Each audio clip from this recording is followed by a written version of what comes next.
There, we ready?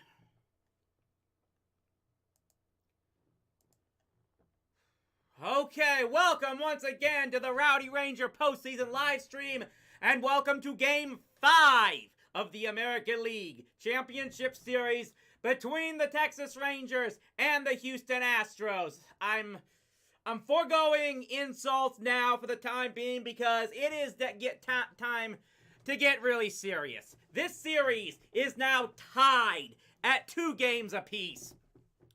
The away team has won every game so far in this series. The Rangers are hoping to end that streak today, get the win, take back control, and hope that they can then go back down to Houston with the ability to close out this series on Sunday. Before we get started, I definitely want to inform all of you that I have appreciated everyone who has tuned into these live streams. I do not know exactly how many more I will be doing. I will try. We'll see how long today goes. I know I cut short the last one in Game 3 of this series. I did promise you I will try to stream for you if the Rangers make the World Series. I will try to stream for Game 2 for you all. But I do not know how much more, if I'll be able to be doing any more after that. This was more or less an experiment I was putting on to try and figure how much more capable I am of doing live streams and the like. After all such consideration, I have more or less decided that doing sports for the most part is for the foreseeable future. I'm going to constrict that to just being a hobby of mine and doing not much more than and not devoting it to any live broadcasting coverage or stuff. I actually got a message from an older college alum of mine who runs his own sportscasting and asked me if I was still interested in doing high school games, particularly high school baseball. And I did have to tell him that I have decided to move on from that and focus exclusively on, professionally at least, on being an entertainer and making my own videos and everything. It just, I have learned that for the most part, my place in sports is in the stands. And that's where I'm going to work spend at least the majority of my time doing that. And I will be looking to spend the next several months and who knows what, trying to raise up as much money, as many funds and stuff I can to expand my video production to the level that I would really like for it to be. So I do want to thank all of you who have tuned into these telecasts, these streaming casts, and just hopefully that you will continue to enjoy my work on rowdyc.com. I will try to bring back Rowdy Live as soon as possible to bring that back for all of you and try to find some good stuff to put on there with it, focusing primarily on promoting my own videos and whatnot. We might as well start moving on to this game, as again, the Rangers, in order to try and take command of this series back, we'll be sending Jordan Montgomery back to the mound. He has not lost in the postseason for the Rangers so far. He started the opening game of each of their 3 postseason series, and the Rangers have won all 3 of them. He started game 1 as the Rangers went up against Justin Verlander. Verlander will be taking the mound again today. And last time the Rangers were able to get just enough runs to able to outduel Verlander and get the Game 1 victory. It's going to be wait and see as to whether or not they can do that one more time. The Rangers are either going to have to find a way to beat and outlast Verlander one more time, or they will be looking at having to sweep all 4 games in Houston to try and win this playoff and go to the World Series for the third time in franchise history.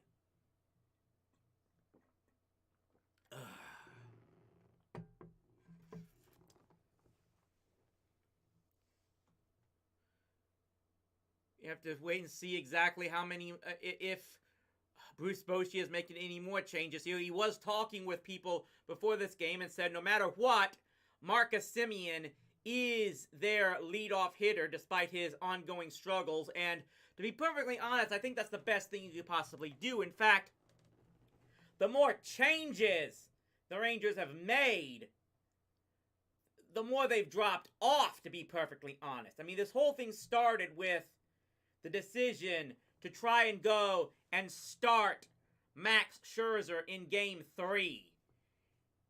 And he was as rusty as anyone with any type of logic should have thought he would be. And then yesterday, Bochy elected to go with Andrew Heaney over Dane Dunning, and it just did not work out for him.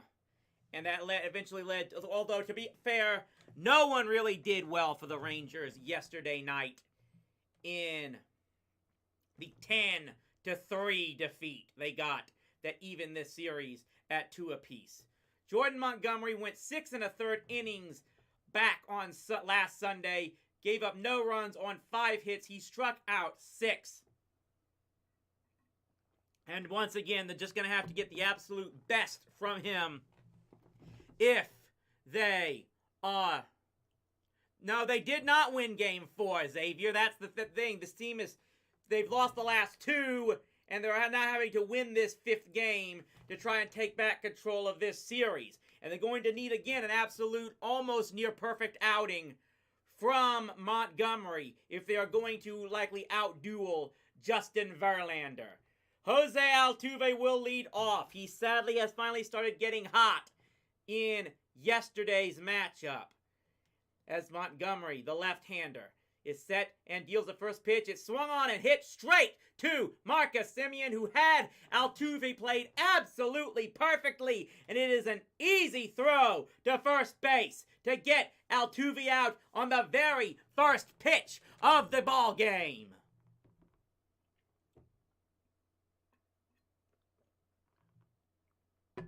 So 1 pitch, 1 out for Jordan Montgomery. Much better than what?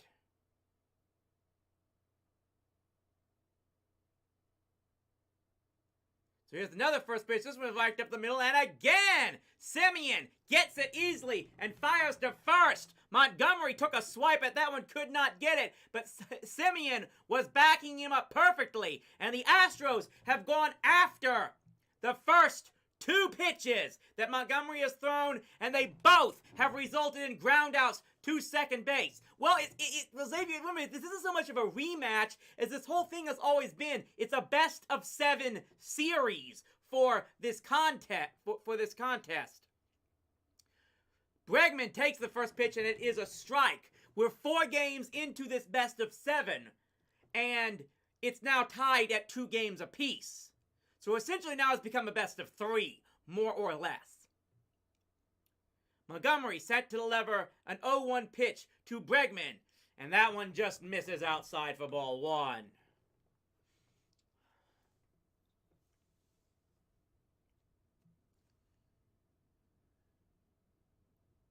Bregman in the box. Montgomery set to deliver, and this is a swing and a high drive into left field, and it's gone.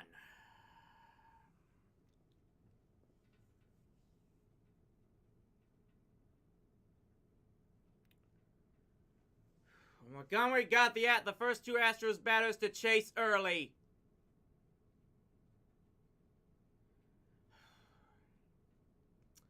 But Bregman did not miss that one. It's best of 7 means first to 4 wins gets the series. For this one, I would move on to the World Series, which will also be a best of 7. with this series tied at 2. It's basically whoever wins 2 more games will clinch this series. The first pitch to Jordan Alvarez misses. Low for ball 1. The Astros just seem to be still absolutely kill everything at the Rangers' home ballpark in Arlington. The 1-0 delivery is a chopper foul by Alvarez.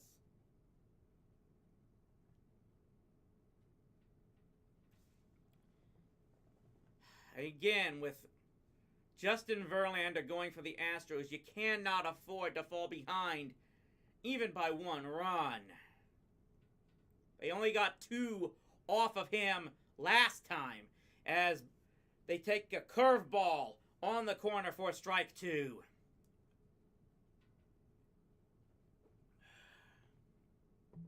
Alvarez has been the big guy leading the Astros so far in the postseason. He is behind on Montgomery. 1 ball and 2 strikes. Takes a pitch way low for ball 2.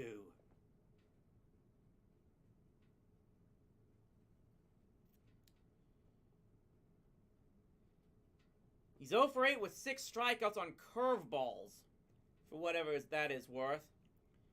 Montgomery delivers a 2-2 pitch, and it just misses for ball 3.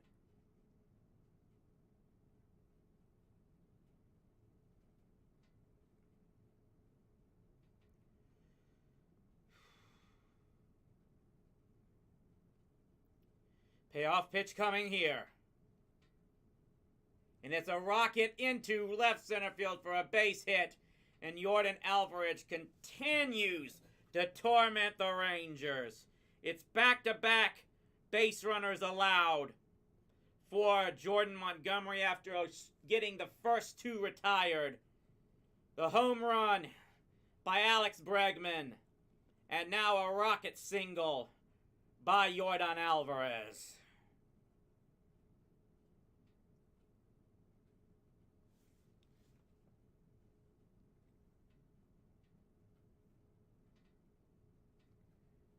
So now Abreu steps in. He was having a good week until these games in Arlington started. Jose Abreu is behind in the count. No balls. 1 strike.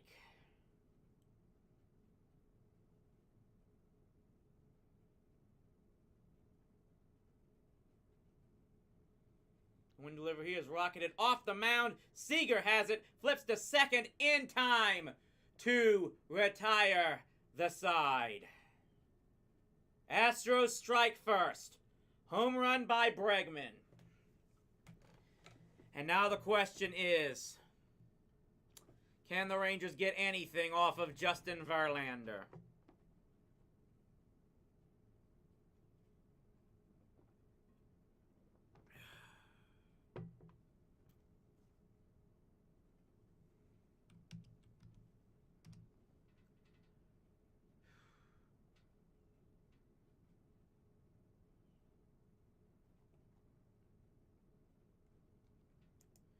Again, the winner of this game will take a 3-2 series lead with the final potential 2 games coming in down in Houston Saturday and then possibly Sunday.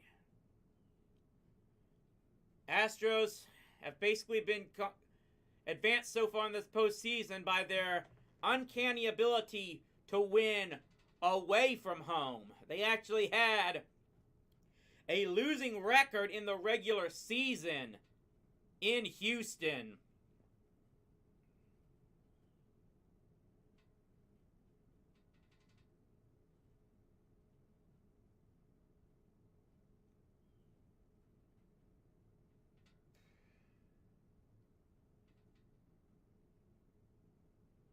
I do hope at least I was able to give you some decent content with these live streams because, as I've mentioned before,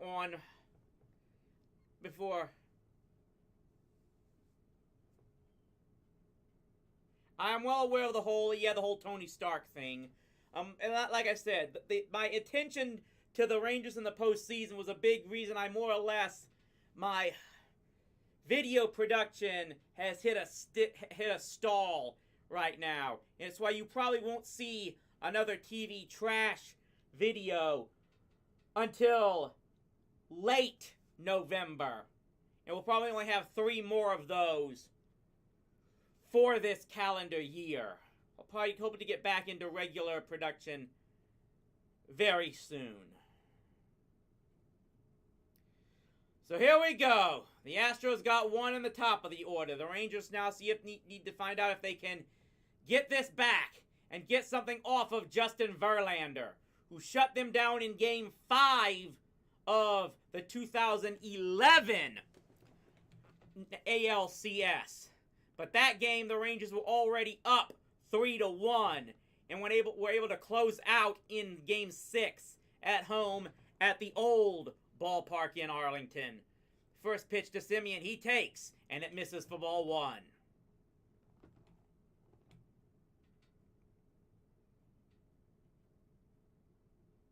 Semien hitting 188 in the postseason so far.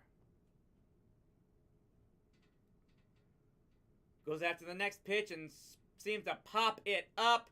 His second baseman counterpart, Altuve, will make the play, and it is out number 1.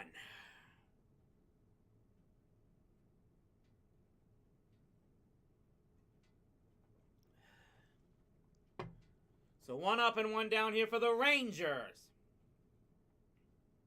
As Corey Seager will step in. He's batting .235 for the series, .355 with 4 RBI and 2 homers for the postseason.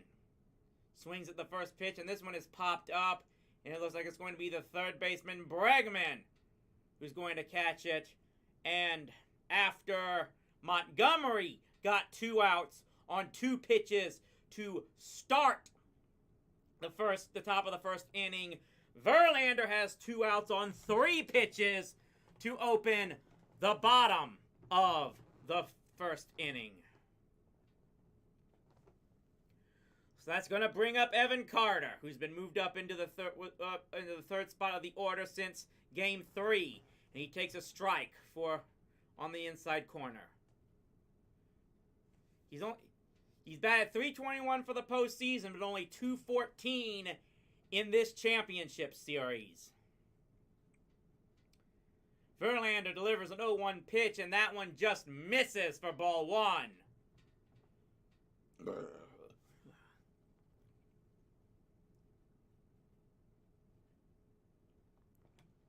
One ball, 1 strike.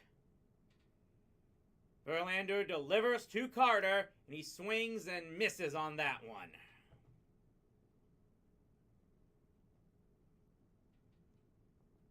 Carter had been on a tear ever since the Rangers finally called him up for the minors very late in the season. But much of the top of the order for the Rangers has been struggling in this series. The 1-2 delivery is fouled away. Count remains 1 ball, 2 strikes.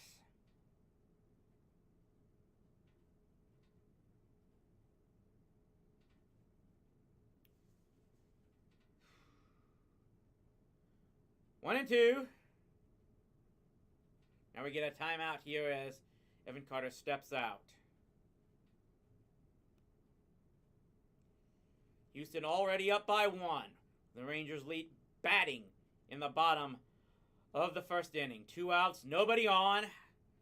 1 and 2 count coming here to Carter. And I guess that one missed. They did the ump cam there. Very difficult to try, but the count is now even at 2 balls and 2 strikes.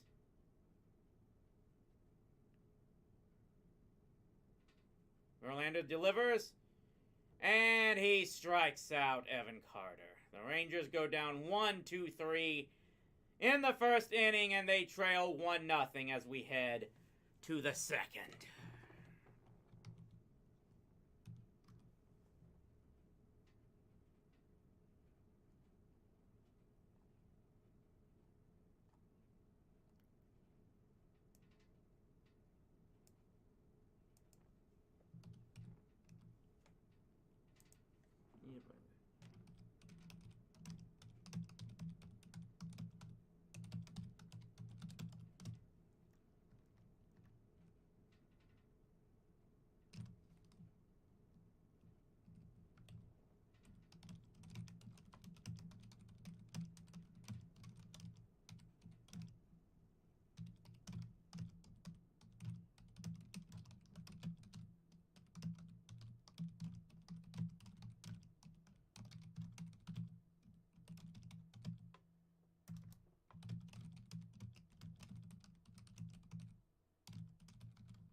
Had to send that message on Twitter. Maybe just send my own perspective here.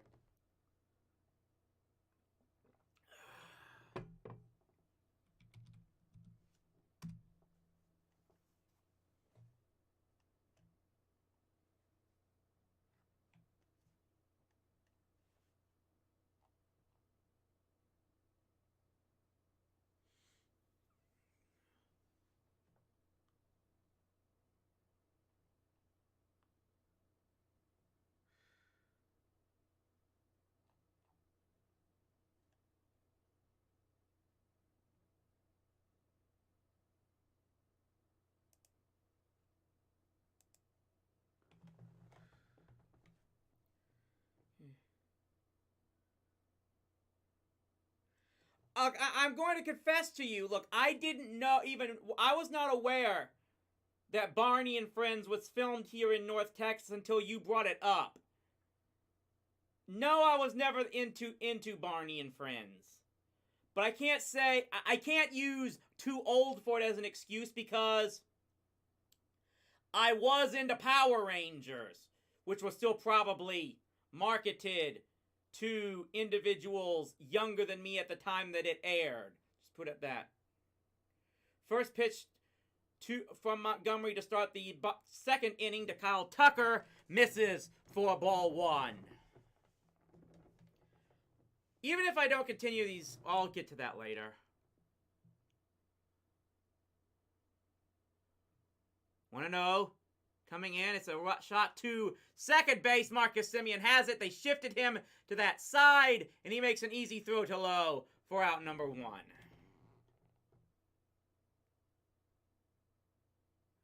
So every out that Montgomery has been recorded here so far has been on the ground ball.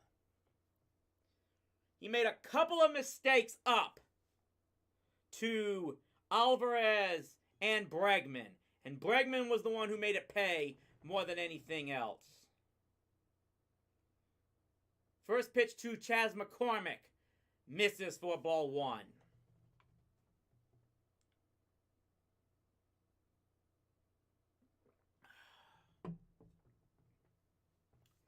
One-0 delivery coming. Swung on and fouls it away.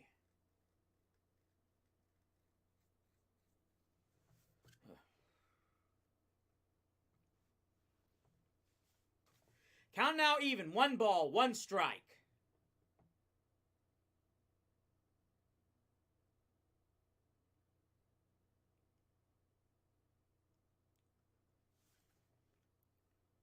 Montgomery getting set to deliver to McCormick.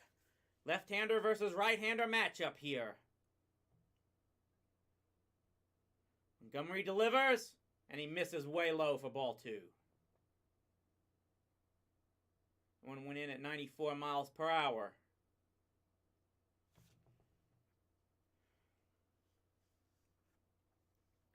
Rangers were 5-1 at home in the American League Championship Series before this series began, as a 2-1 pitch is a curve that drops onto the inside corner for strike 2.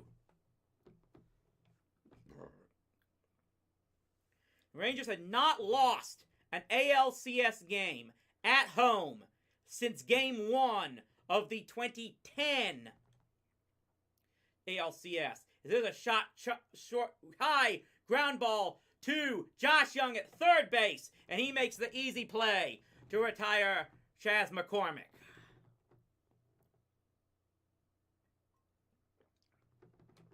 The Rangers win in Game 2 of that 2010 ALCS against the Yankees was, of course, their first postseason win ever in their home ballpark.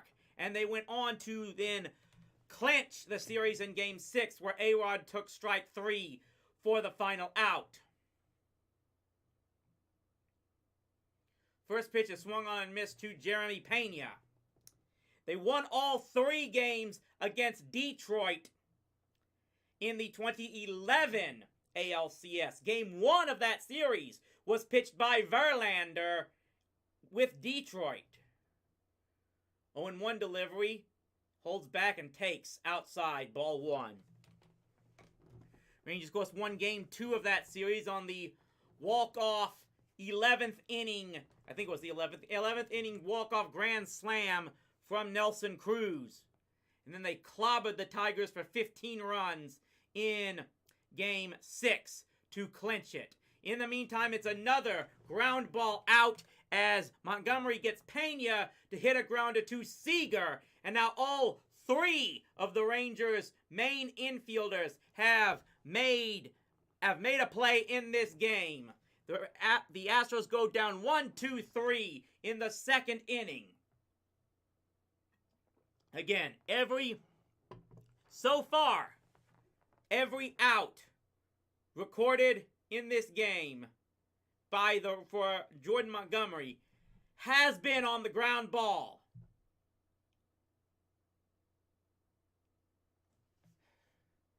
You see, that's a huge question, Tony. I mean, approaching 300 episodes. What was the one I had the most fun making? That's going to take some very serious thought, to be perfectly honest. I don't know if I could think of it, even fathom what that might be at this point in time, especially since my focus right now is on this game. I really wish I could answer that for you, but I'm not so sure if I actually have an answer for you, I am sorry to say.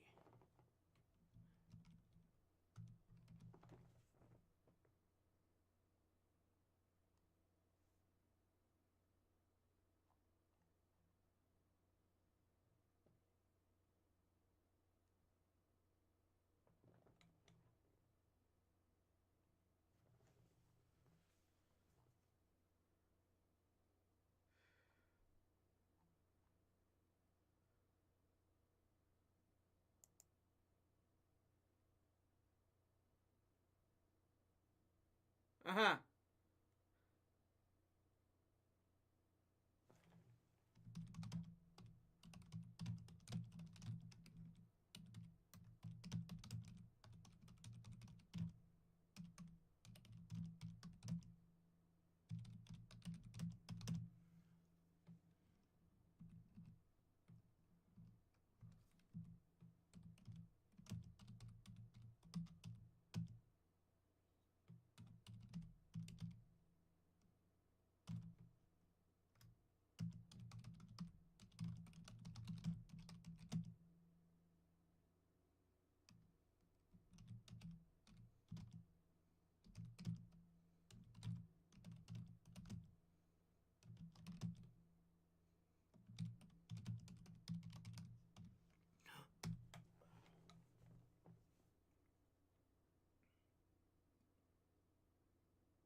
So we go to the bottom of the second inning. Rangers trailing 1-0. Hoping to get something off of Justin Verlander as Adolis Garcia will lead off. And he swings it to chopper that's picked up by Bregman at third base. A long throw to first, but they are able to get the out.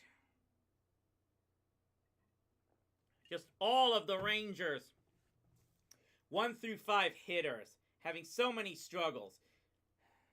Ball hit a little bit softer, and Garcia may have been able to leg that one out. Bregman, even a good throw, still bounced at least once in the dirt before Brady was able to get it, but it still got to the bag in time.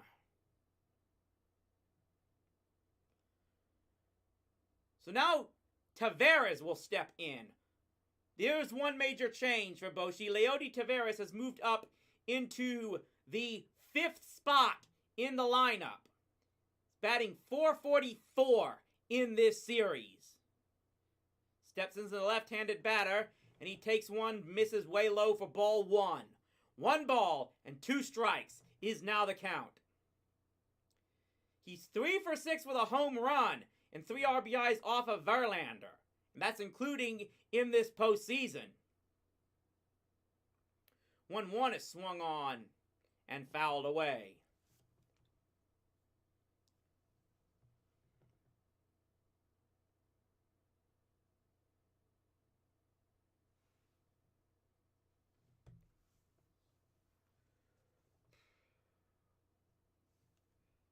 Tavares is behind 1 ball and 2 strikes.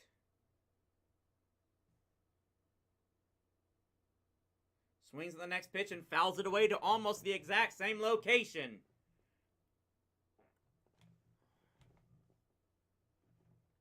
Trying to get on to start something here in the 2nd inning.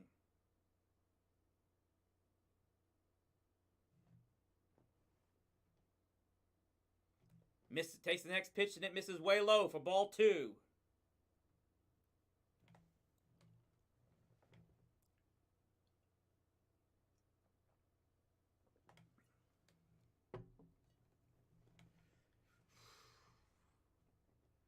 Two-two delivery here.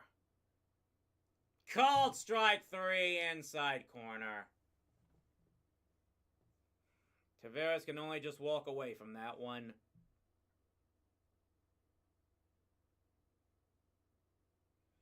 Not sure he could have done anything with that. Catcher did screen it, but it probably was in there anyway, to be perfectly honest. Guy like Verlander is going to get those calls. And so now Josh Young appears will step in and takes one that misses low. Young is hitting .324 for the postseason, .214 in this series, but that does include 2 home runs, both of which were hit in Game 3. He takes the next pitch, and that one drops in for strike 1.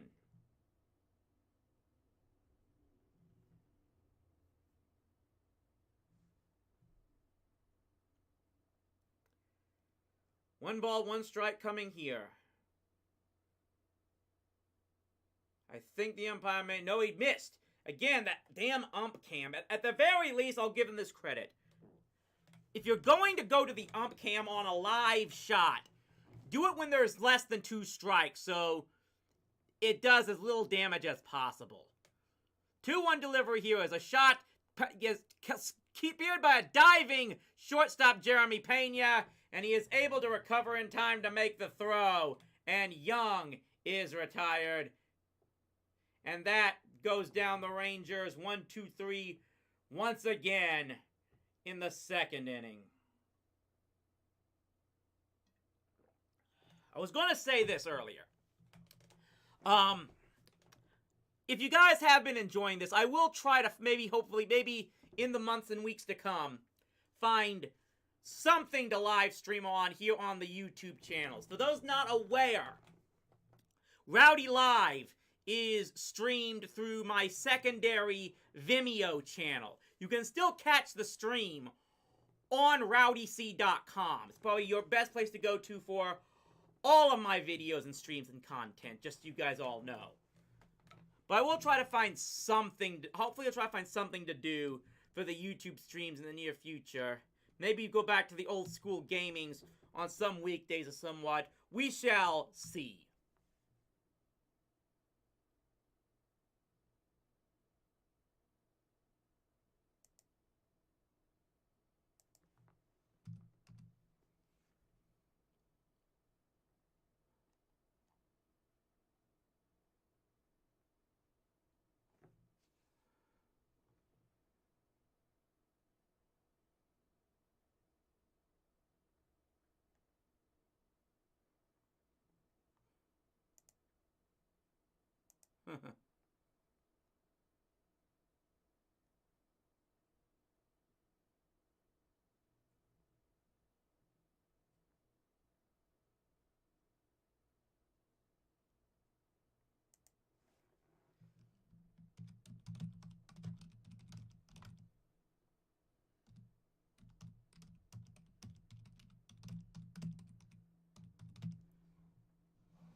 Martin Maldonado steps in for the Astros to lead off the third inning.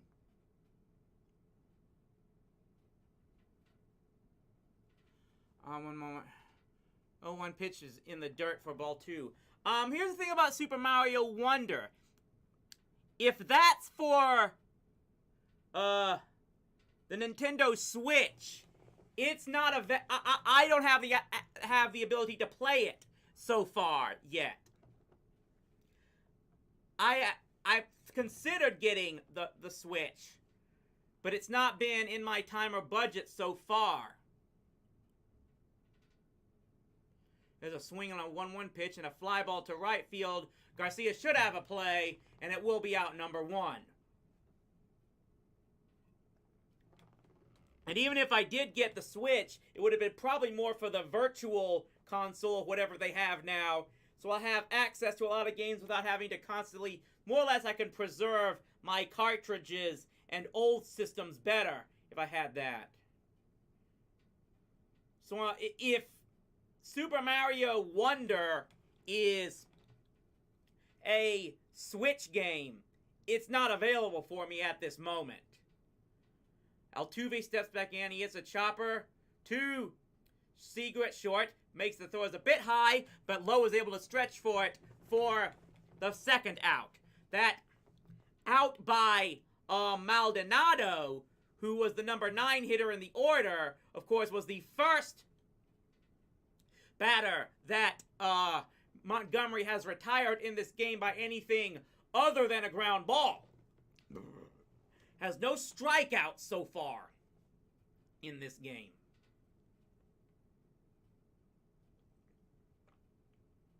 Dubon now steps in, takes the first pitch strike. If anything, the good thing about no strikeouts is low pitch count. In so far 2 2/3 innings, he's only thrown 28 pitches.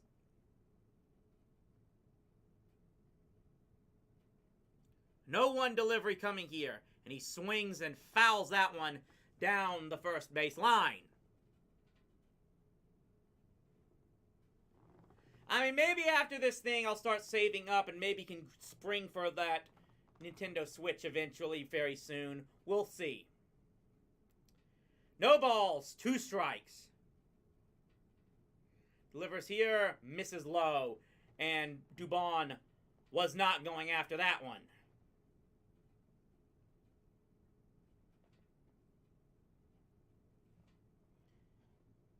7 groundouts, 1 flyout for Montgomery. No strikeouts so far. The 1-2 pitch coming here is a rocket grounder, but it's right to Seager. Another ground out for Jordan Montgomery. And the Astros do go down 1, 2, 3 in the third inning. Montgomery has not been terrible in this game so far. His one big mistake was the home run to Alex Bregman. Unfortunately, that's made the difference so far.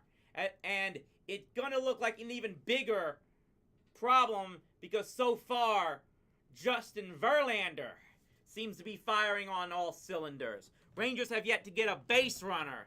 And it just brings back memories of those series against the Yankees in the 1990s.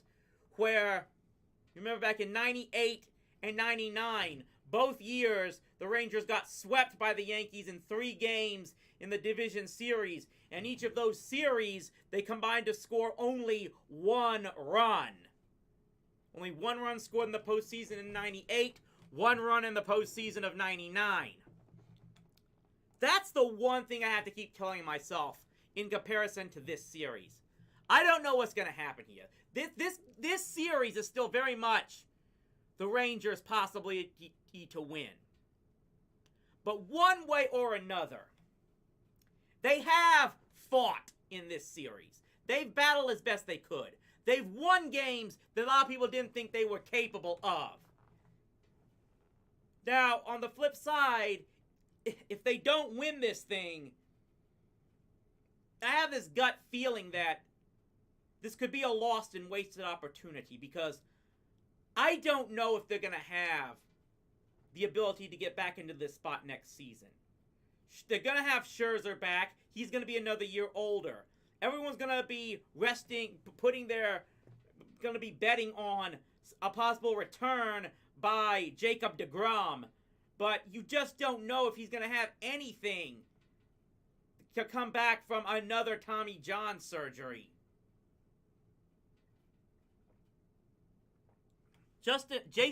Jacob deGrom, to me, is just ultimate representation of wasted potential. People say he's been one of the best, but he could have been so much better had he learned to be an actual pitcher and not an overthrower like so many do.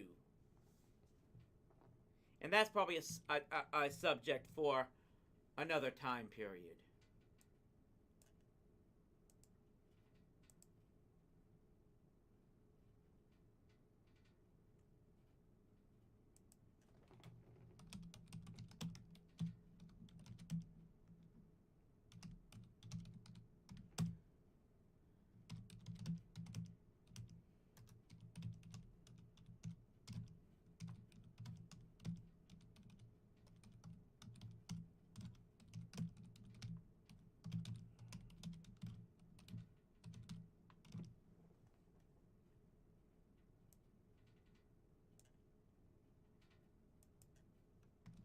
First pitch too low is swung on at a fly ball to left field, and it's going to be hauled in for out number 1.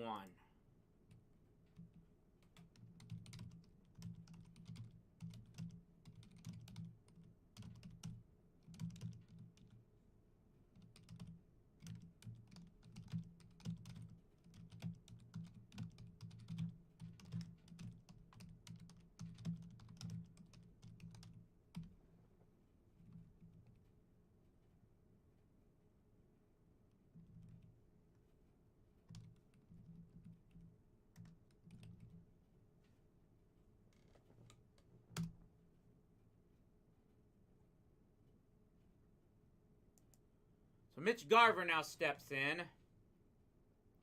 He has an 0-1 count.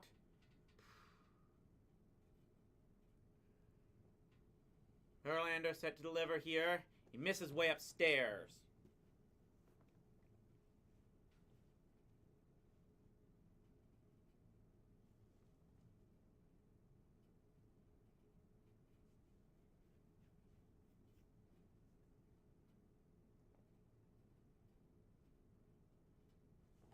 Misses outside for ball 2.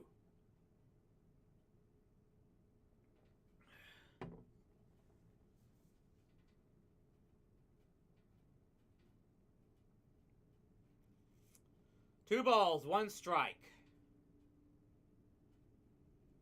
Misses again. And Mitch Garver, I believe, is the first guy to get to a 3-ball count on Justin Verlander. Hoping to get something going. Jonah Heim is on deck.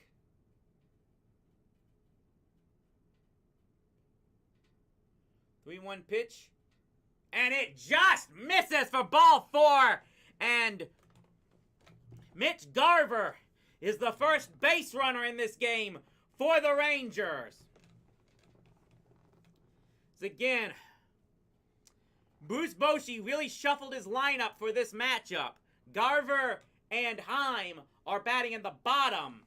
And all it took was one batter. And now the catcher, Maldonado, is going to have a talk with Verlander.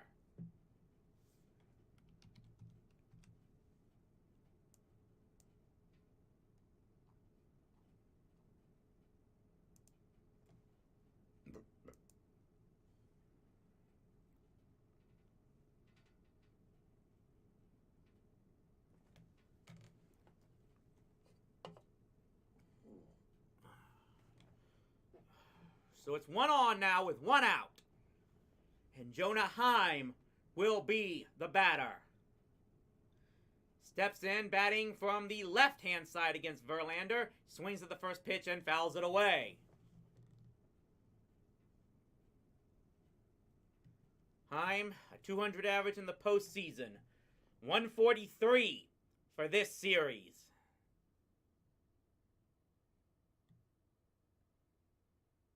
Has There's no 1 pitch coming here, and he takes upstairs for ball 1.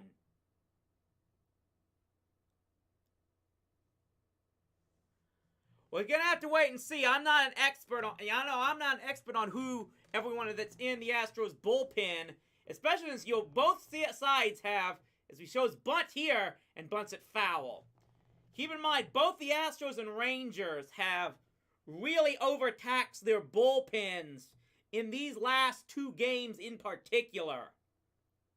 So really, I don't know who would be automatically be the first guy out for Verlander in this game. Even if they have the lead when he's finally taken out, as there's another foul ball hit by Heim. Now, I know that if the Rangers can get late into the game, especially with if they could take the lead and go late in the game, Spores and Leclerc will definitely be available thanks to the past 2 games. That's the one good thing that's happened to them here, as Heim takes 1 low for ball 2. Who they would have to if they have to take up Montgomery with behind before the 6th inning or so, then I don't know who the Rangers go to. 2-2 pitch coming into Heim, but not before a throw to first base to try and bring back Mitch Garver. 32 pitches now for Justin Verlander. He's kept it tight so far, especially because the Rangers did not have a base runner until the last hitter. And here's a rocket past the diving first baseman and into right field for a base hit. Garver is going to be able to go to third base on the play, and the Rangers have runners at first and third with 1 out here in the 3rd inning, and they may finally have something going here.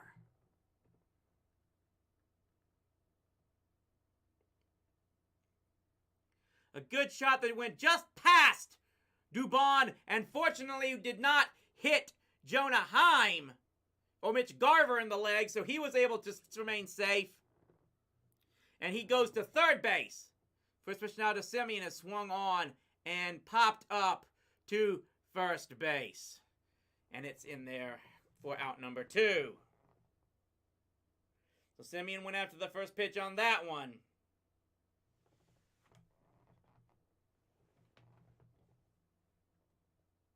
That's one time where you probably shouldn't have done it.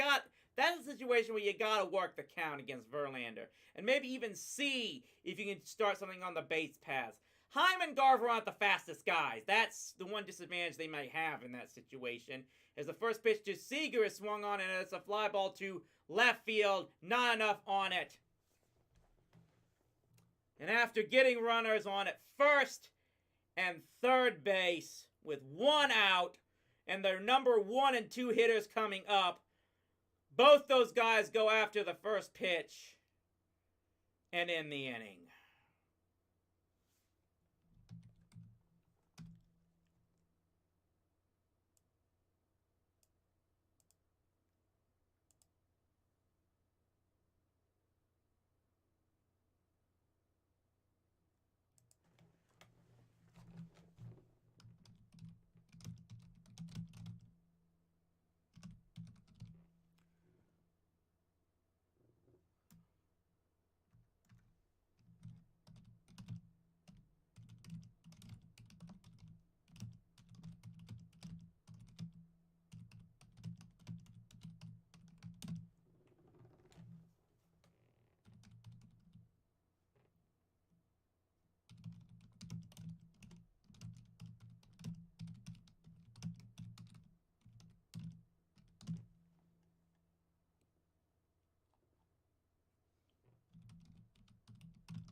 In the children mod flat.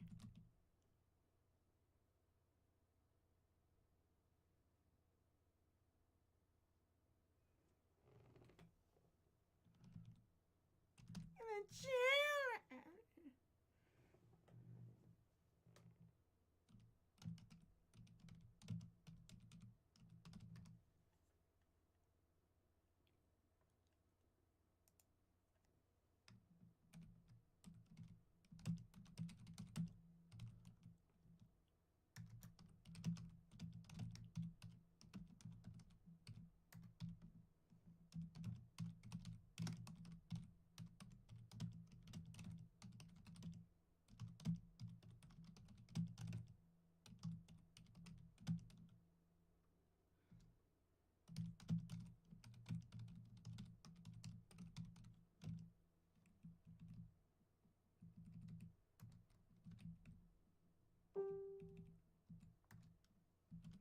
Go here. Oh, geez, here if my attention is split between right now do some posting I'm doing on Facebook and the game itself. Bregman steps in. He's at 1 ball and 1 strike here in the 4th inning off of Jordan Montgomery.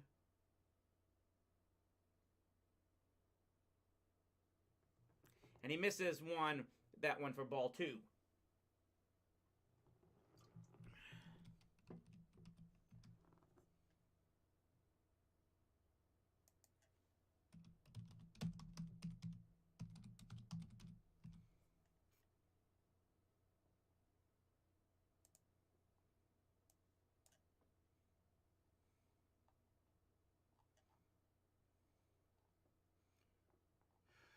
Bregman now has 18 home runs in the postseason for his career after this shot in the 1st inning. Montgomery has him at 2 balls and 2 strikes here. And he gets him to foul one away to even the count up.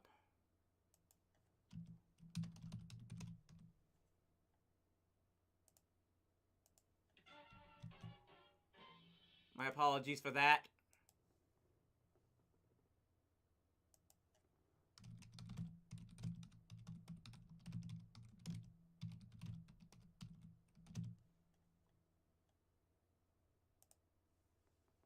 Two-two pitch coming here, and here's a rocket shot that just goes foul down the left field line. We'll do it all over again.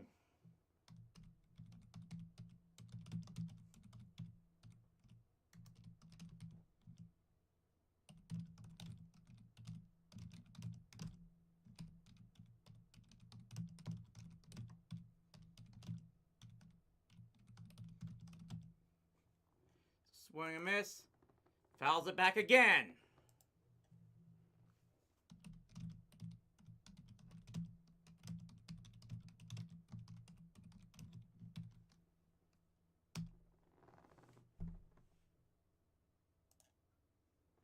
So another 2-2 pitch coming here to Alex Bregman. And here's a shot that's going to go foul.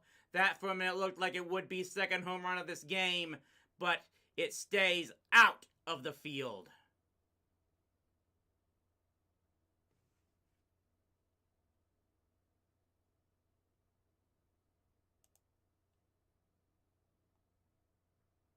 Here's a shot to right field.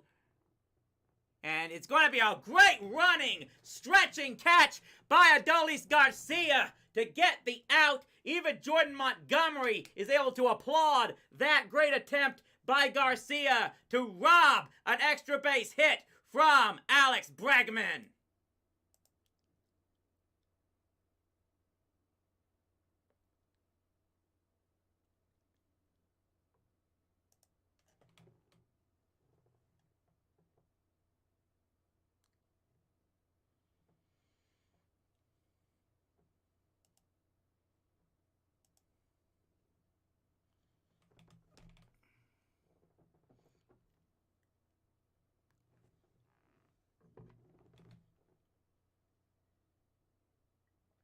Jordan Alvarez is now behind no balls and 1 strikes. He had a hit in the first inning. He's batting .438 for the postseason. No 1 delivery here. Catches the outside corner for strike 2.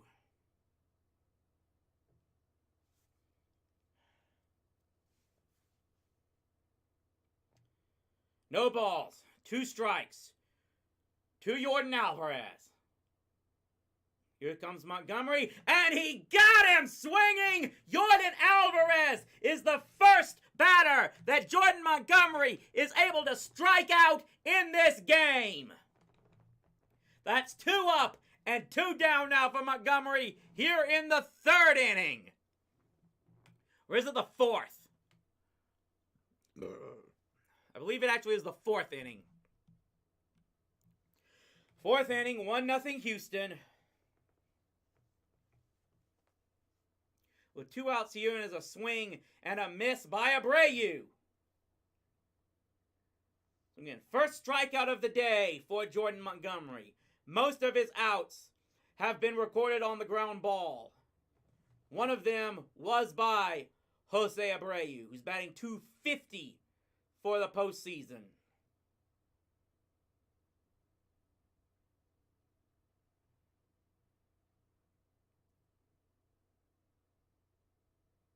One delivery coming here, and that one is cut on and missed. Big dropping curveball. Like, I have never been an avid watcher of Saturday Night Live, especially recently, so no, I would not know much of anything about these David Pumpkins.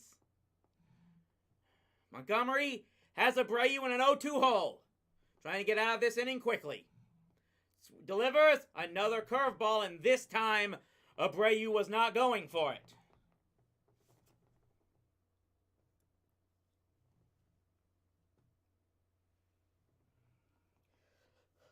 Nope, 1 ball, 2 strikes to Abreu.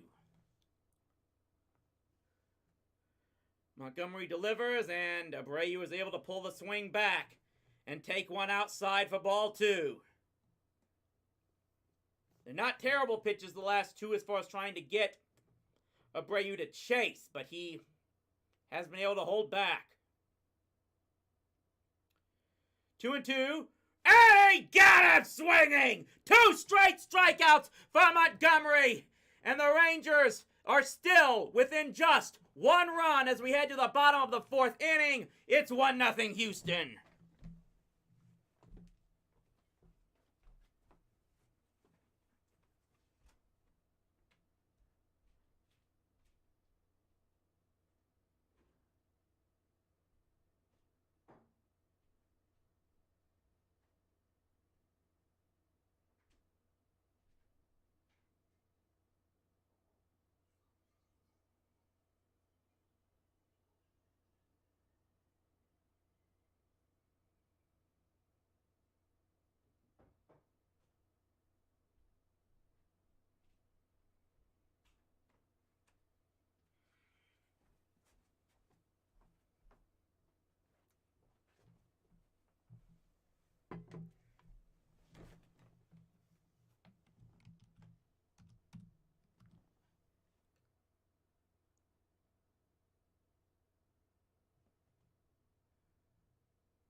What's this?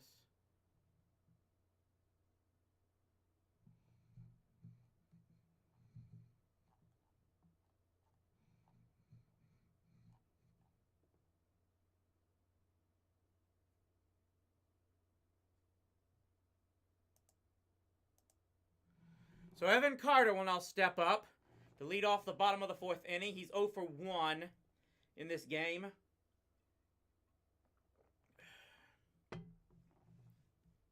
Takes one, misses way low in the dirt for ball 1. Verlander got him on strikes back in the 1st inning.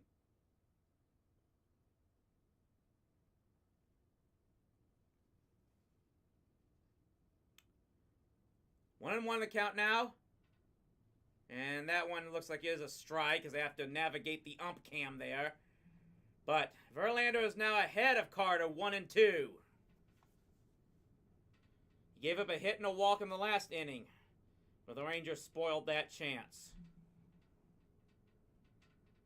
Here's a swing and a fly ball to right field. It's going to stay in there and make an easy play for out number 1. Yeah, I don't want to be overly critical of these Rangers, especially the hitters, but yeah, that last inning, when you've got runners on at 1st and 3rd, working the count, you gotta do a better job of that. Garcia now steps in. He is 0 for 1. Takes one that tails it outside for ball 1.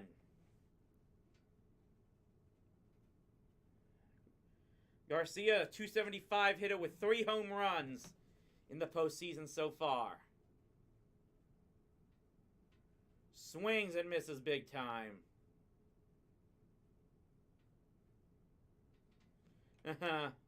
I'll give you a few theme songs that will be forever stuck in my head sometime. Garcia steps out of the box. He's ahead. He's even in the count. 1 ball and 1 strike.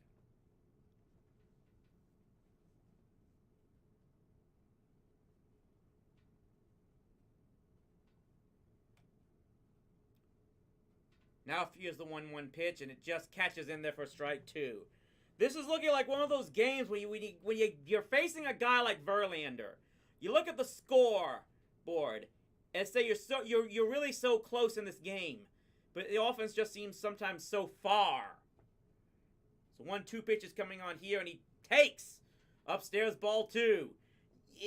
You look like you're just one big hit away from getting into this, from taking over this game. But you just wonder if that big hit can ever come. 2-2 delivery here, swung on, and he did not get a good shot on that one. It's a fly ball to center field.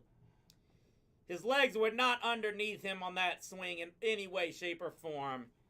And there was no chance of that one leaving. So it's 2 down now here in the 4th inning.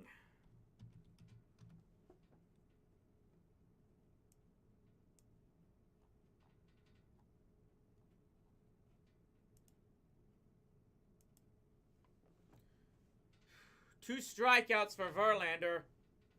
He's been a contrast so far, as most of his outs has been via the fly ball. As now Taveras will step in. He's 0 for 1.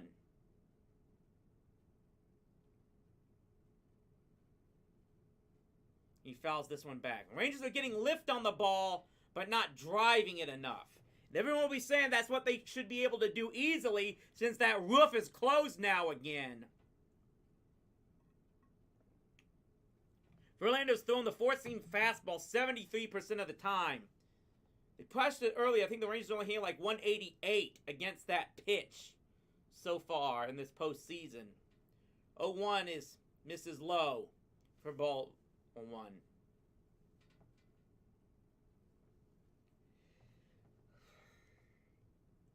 So why getting to him early in the first game was so vital. They're able to take a 1-0 lead, then a 2-0 lead, and ride the rest of it that way. Taveras swings and hits a high pop-up that Bregman is going to catch just on the border of the mound to his left side. And the Rangers go down in order once again.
So we're through 4, and the Rangers trail this game 1-0.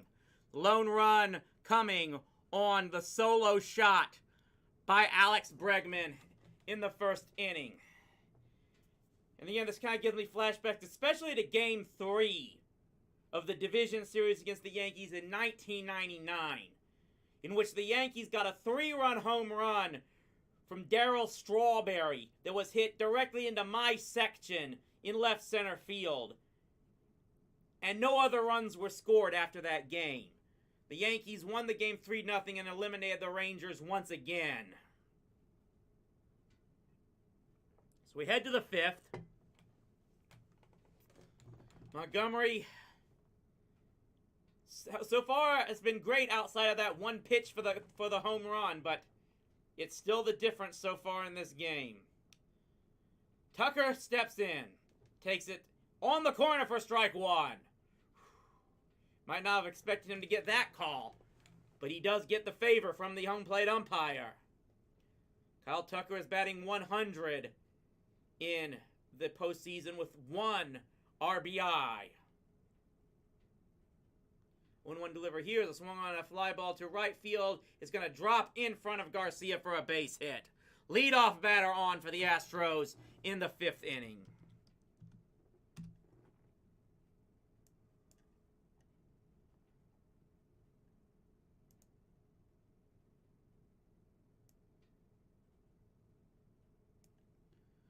So that's going to bring up Chas McCormick with a runner on at first base and nobody out.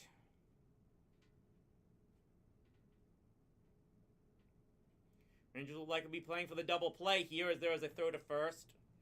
Not a lot of stolen base attempts in this series so far.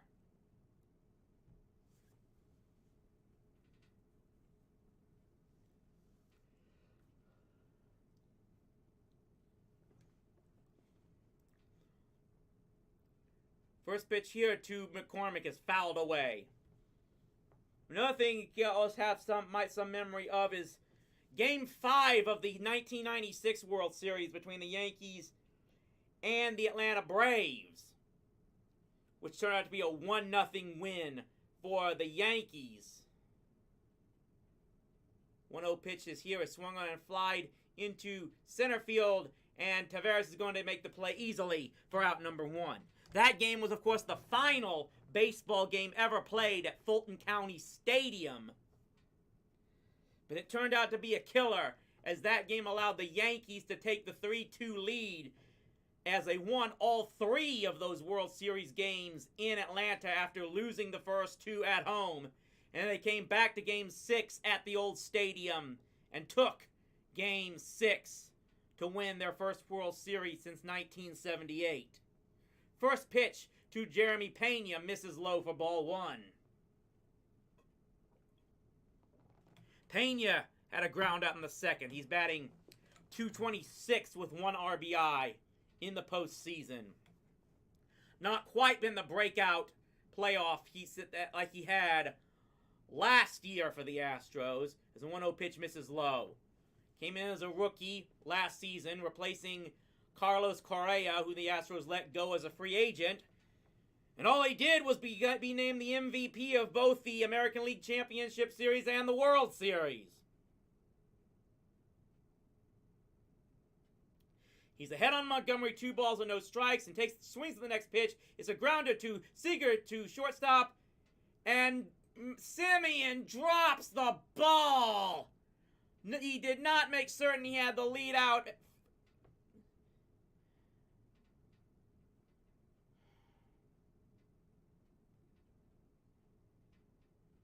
It went out of his glove as he was trying to make the transfer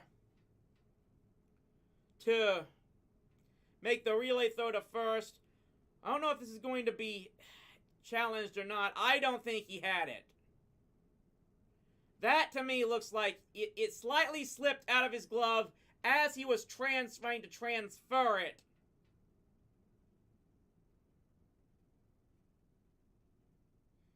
And it just dropped out of there.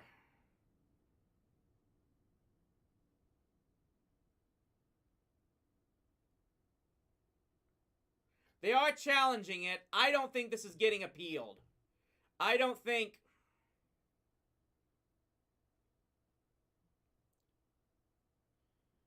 this is getting overturned.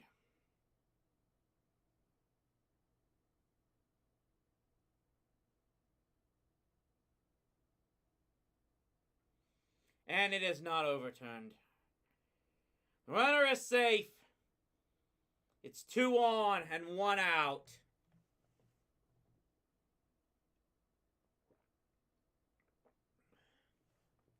Simeon was a finalist for the 2023 Gold Glove. Made a miscue on that one. And Maldonado, I believe, will now step in. With runners on at first and second. And 1 out. A fly ball to right field. Garcia will make it. The runner will tag up and go to third base. But the good news is we get the second out. And Montgomery could be 1 pitch away, 1 batter away from getting out of this without any further damage. The batter will be Jose Altuve. Now we're going to see if that dropped ball on the grounder is going to end up hurting Jordan Montgomery here. Altuve has grounded out twice so far in this contest.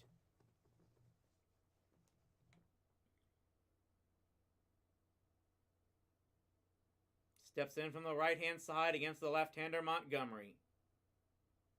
First pitch misses way upstairs. Ball 1.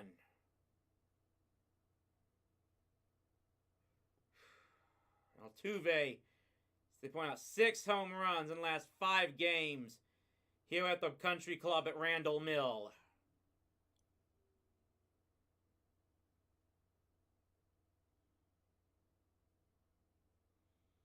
One-0 pitch shows bunt.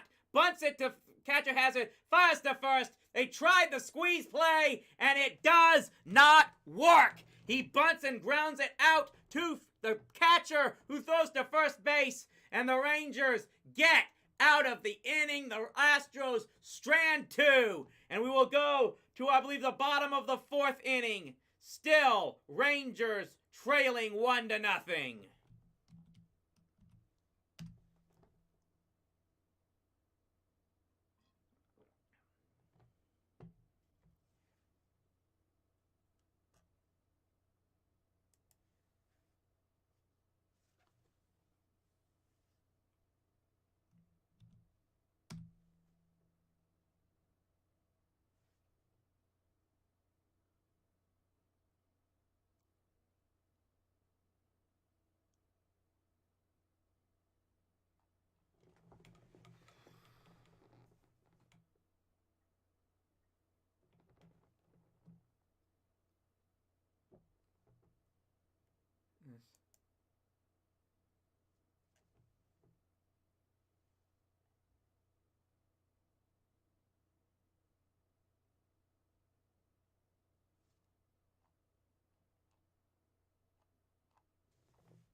Guy says on Twitter, says we are helping out Verlander a ton. I'd like to not say that's not true, but again, both Semien and Seager going after the first pitch with runners on first and third. You gotta do a better job than that. We're going to the bottom of the 5th inning, as I'm so screwed up. I'm having trouble keeping track of what part of the game we're in.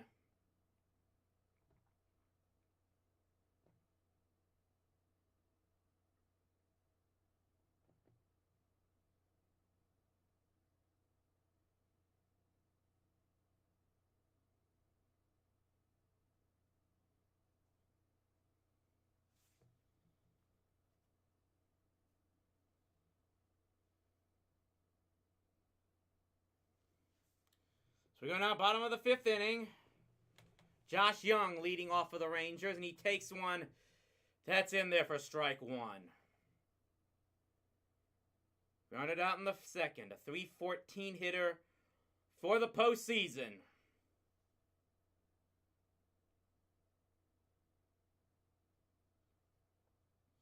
The one delivery here misses way upstairs. Verlander continuing to throw that four-seam fastball. Rangers have yet to do anything with it so far.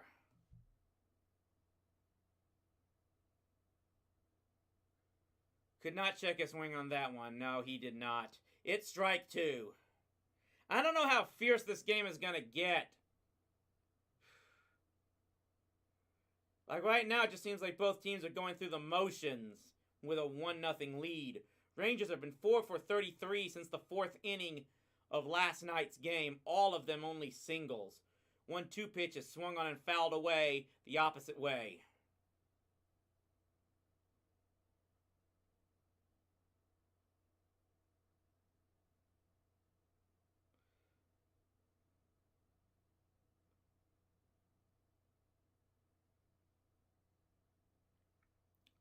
One, 2 coming here now to Young.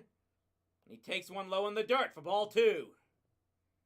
The best thing you can do here, especially, is one way or the other, is make Verlander throw pitches. Especially the sooner you might could get him out of the game, the better. He's at 52 so far in the 5th inning. You wish there could be a lot more. And Young at least makes him work. He takes ball 3.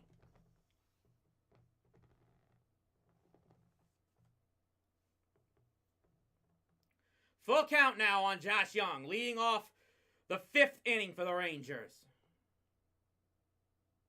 Delivery here is swung on, and it looks like it's going to fly out to right field. The right fielder misjudged it, but he is able to track it down just shy of the warning track. I am not going to talk about 2011 there.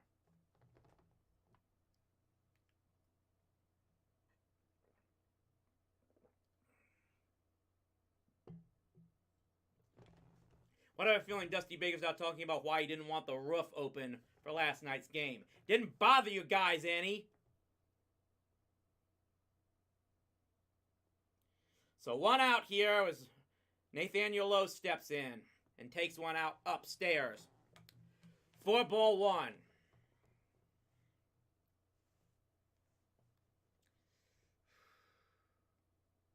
Someone said this is a 1-0 game, but it feels like 4-0, and I can't necessarily blame them. 1-0 pitch misses upstairs again, this time too further to the outside. And Nathaniel Lowe is ahead. 2 balls and no strikes on Verlander.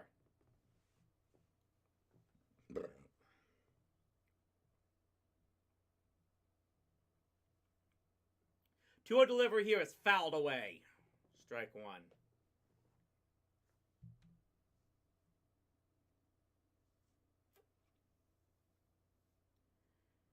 Lowe hitting .205 with 3 RBIs so far in the postseason.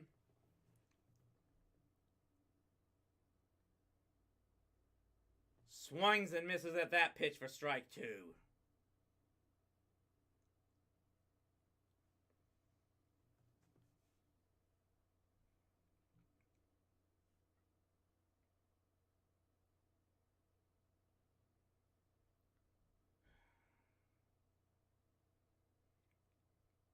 Verlander set to deliver a 2-2 pitch. Here to Nathaniel Lowe. It's a fly ball into left field, tailing back, looking up. It is up, over, and gone! Nathaniel Lowe goes the opposite way and sends it into the left field stands. This game is tied!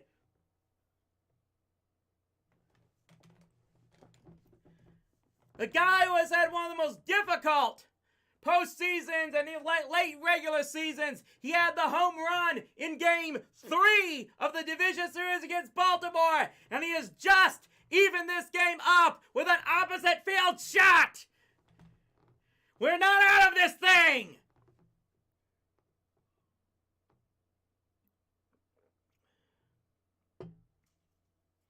Mitch Garver now steps in. Takes a curveball for strike 1. And I can't look onto the Twitter feeds to see the reaction to that because I might very well get a reaction to this Garver at bat.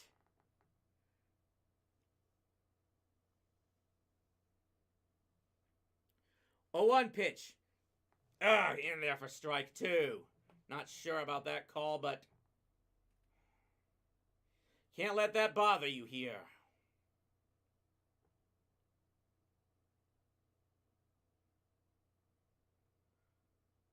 0-2 delivery coming here, 1 out, and that pitch misses low. Tried to get Garver to chase the breaking pitch, and Garver was not going after it. I believe Jonah Heim is on deck.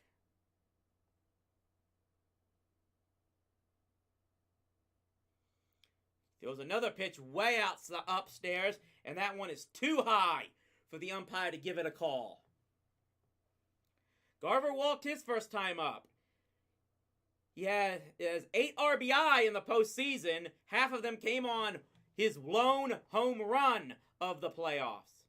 And now it looks like there's going to be a discussion between Maldonado and Verlander.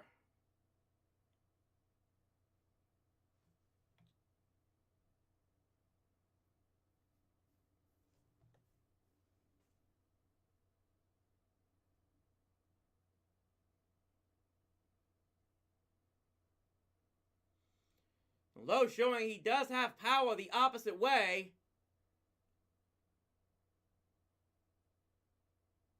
I think he's going to, come on, fly ball, as he was hitting that shot, as it just tailed enough to stay fair and go into the left field stands for a game-tying home run.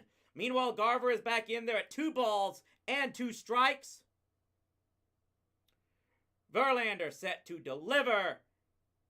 And he takes strike 3. It looks like Garver even knew about it. He was stepping out of the box and back towards the dugout before the umpire even made his call.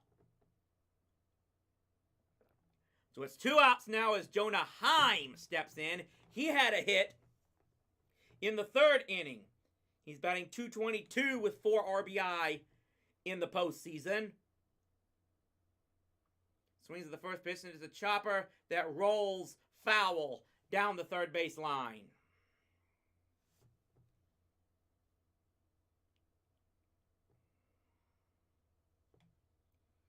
One run already in here for the Rangers on Nathaniel Lowe's home run. It is now a 1-1 contest.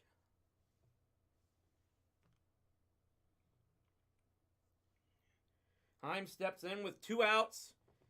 Nobody on, 0-1 count. And he swings on the next pitch and fouls that away. No balls, 2 strikes.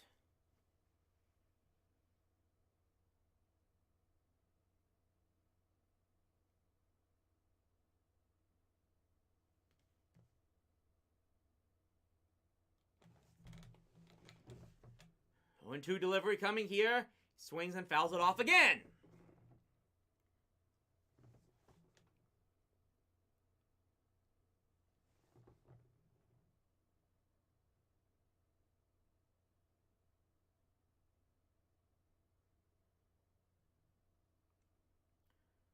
Another 0-2 delivery here, and it swung on, and it doesn't look like he got enough of that one. It's a high pop-up on the left side of the infield, but it's Altuve who comes all the way from there to make the play, and the side is retired.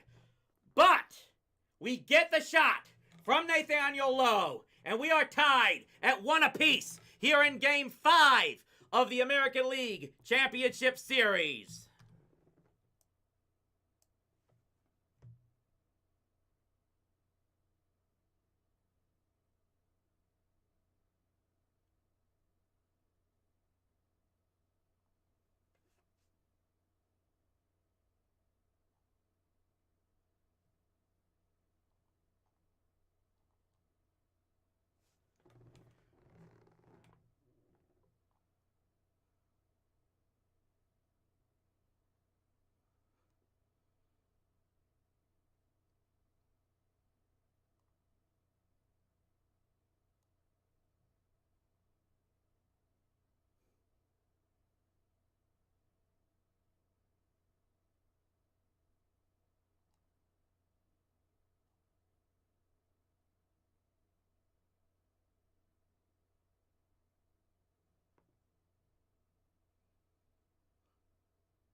What the goddamn hell did I do here?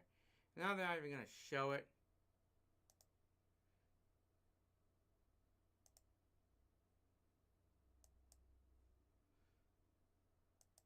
Someone removes a Facebook comment of mine, and when it says see their feedback, it's not even going to show it. And it was something on a post from the far side of Bizarro. So I know that nothing had to be offensive there. What the frack?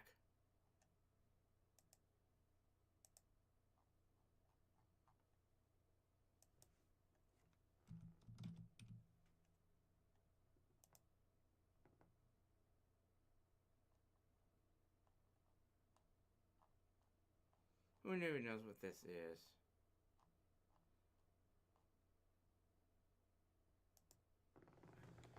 Who knows?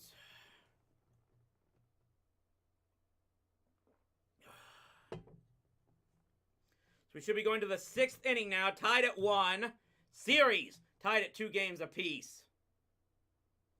Is this going to be the stuff to get the Angels in here?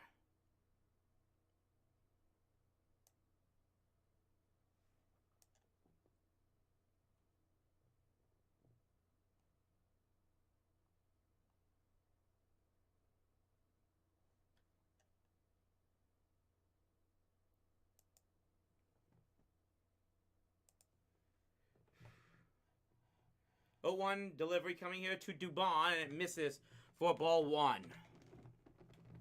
Rangers got a huge break in the top of the 5th inning when Altuve tried to squeeze play bunt with runners on at first and set third, and it did not work out. And then came the home run by Nathaniel Lowe to tie this game. Those 2 plays made a huge difference. Dubon, who is hitting .421 for the postseason, is 0 for 2 in this game.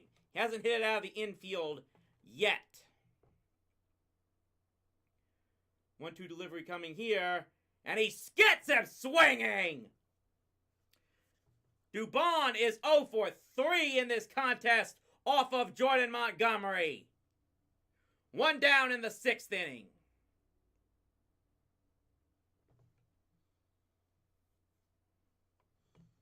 Montgomery is only at 62 pitches. You have to wonder how long he'll be allowed to go in this game. As Bregman steps in. Everyone anxious here because of what he did in the 1st inning of this contest, but he takes strike 1 on a big sweeping curveball. Again, the pitch count is good for Montgomery. This is where you're going to wonder how strict people are going to go to the infamous 3 times through the lineup bit. This is his 3rd time he's gone through the lineup. So far, so good. Broshi is letting him go. A 1 pitch bounces in the dirt for ball 1.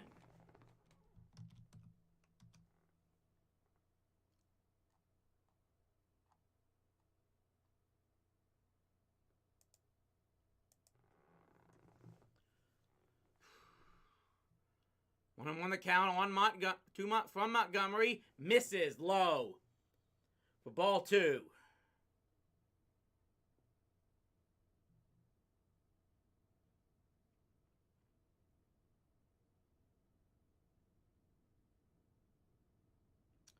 Two balls and 1 strike. Misses low for ball 3. You know, I appreciate the comment, but to be perfectly honest, I've never considered myself an animation critic. I critique TV shows of all types. I don't go after animated movies and stuff like that. There's a 3-1 pitch there, misses low for ball 4. Montgomery walks Alex Bregman, as it looks clear he wasn't going to give him anything to hit, but it puts a runner on for guess who? Yordan Alvarez steps in. It will be a lefty-lefty matchup.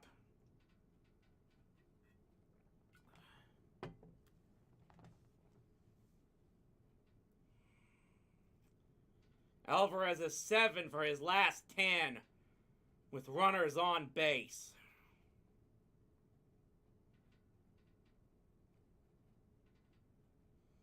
Takes the first pitch for strike 1. That looked like it would have been one he normally would have gone after. As it is, Montgomery is now ahead of him. Best place she could possibly be right now.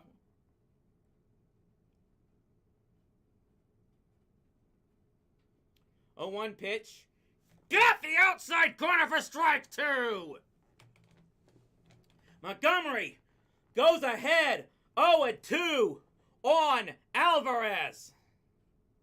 I think he did get ahead 0-2 of Bregman before the home run. Can he finish this guy off? 0-2 pitch, way low, way outside. No way that Alvarez was going after that one. It's now 1 ball, 2 strikes. Alvarez 1 for 2 in this game. A .424 hitter in the postseason. Took another one way low for ball 2. That ball was closer to the plate, but Alvarez still wasn't going after it. Montgomery's probably going to have to throw something a little bit closer to try and get Yordan to chase. 2-2 here. Fouls that one off.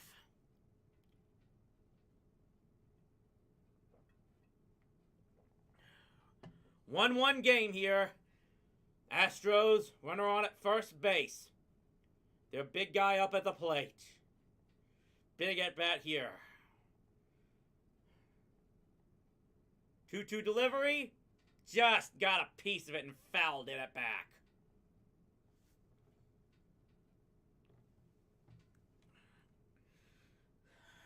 Montgomery acquired from the Rangers from St. Louis at the trade deadline. Rangers have been undefeated so far in the postseason when he started. 2-2 balls, 2 strikes. Set for the pitch, and he fouls that one back again. That one was a curveball that he tried to get him to chase, but Alvarez was just able to get the slightest bit of the bat on that one and foul it back to the screen. Remains 2 balls and 2 strikes. Runner on at first base. 1 out in the 6th inning. Here's a chopper through at first base and into right field for a base hit. That's going to send the runner all the way to third. And the Astros have runners at the corners again, this time with 1 out. He got the ground ball, but it was hit to the wrong place. It was low, but it just got past Nathaniel Lowe's glove.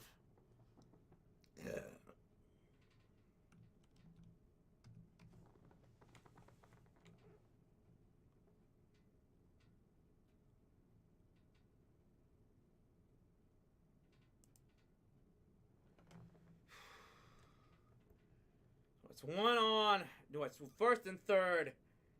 1 out. And Jose Abreu will step to the plate. Again, every run they could score in this game could possibly be a backbreaker. Even a 2-1 score. You worry it might be enough. And now Josh Spores is warming up in the pen.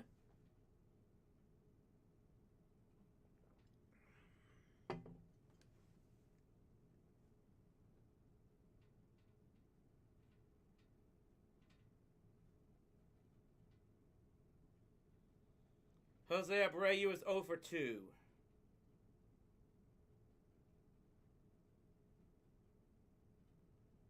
Swings and misses on the first pitch. Again, that curveball.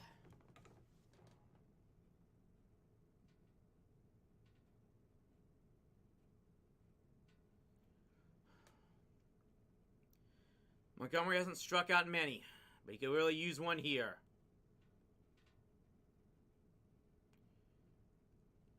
A 1 delivery to Abreu. Got him swinging again on another curveball. Again, he's relied on grounders so many times so far in this game.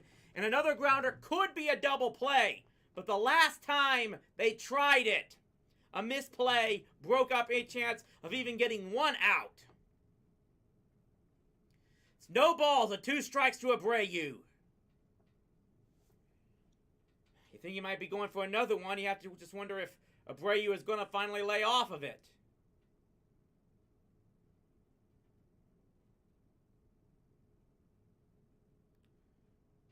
Oh, 2 here. Here's a chopper to short. He's got... No, it went off his glove! Seager seemed to have that one. But it bounced off his glove and into center field. And the Astros lead again 2-1.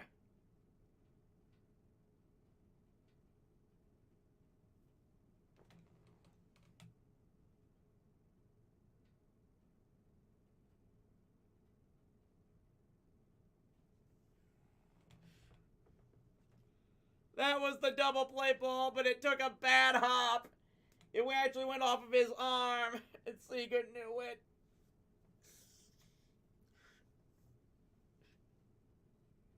Now the first pitch is upstairs to Tucker.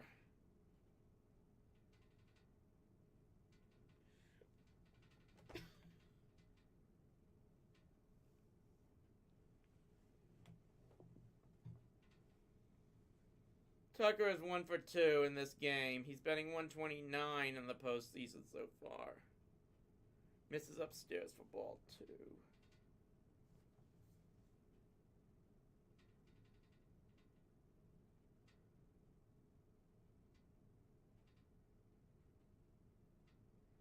That's certainly going to be an error on Seager.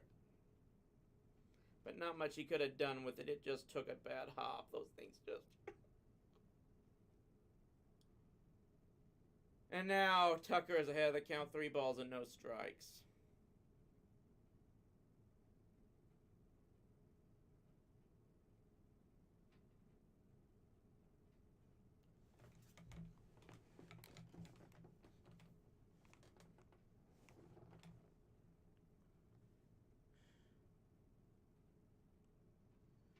Three-0 pitch misses ball 4.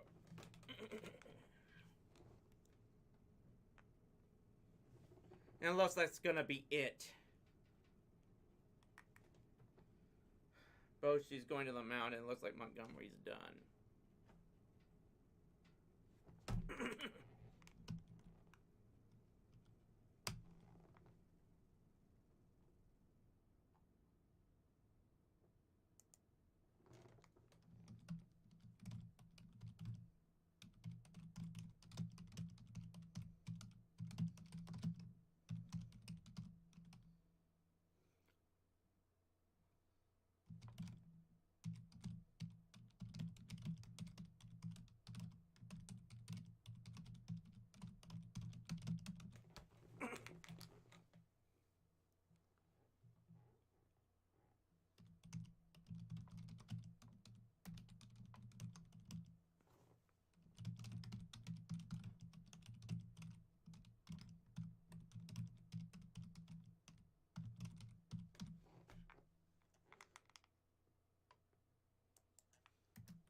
Again, you want to just keep trying to tell yourself it's only a 2-1 game, but again, the way Verlander's going, you just don't know.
So it's bases loaded.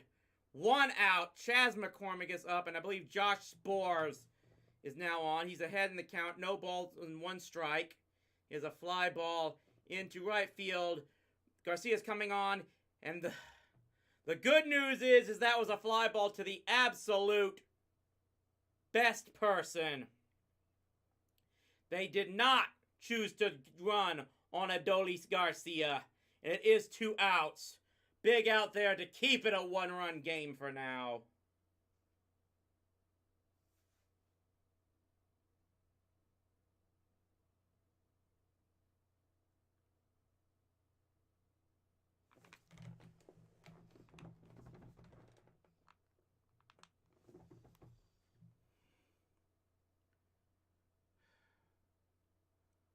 Two watches, there's a runner.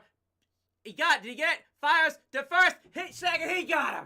He got him. That ball was a rocket grounder up the middle that went past the diving Spores. But Semien was able to get a hold of it, sliding to his right. And he recovers and fires out.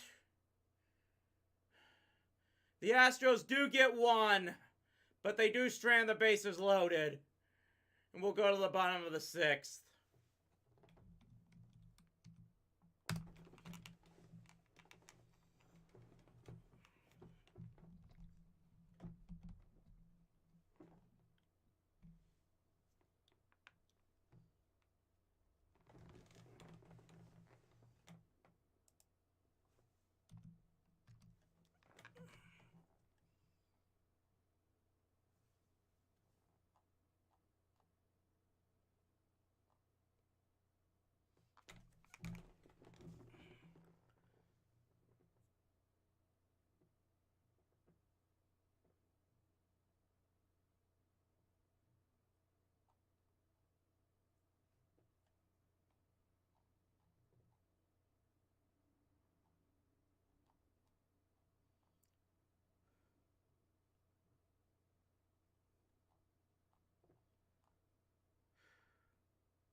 So the Rangers are going to have 4 more opportunities to try and get back and win this game.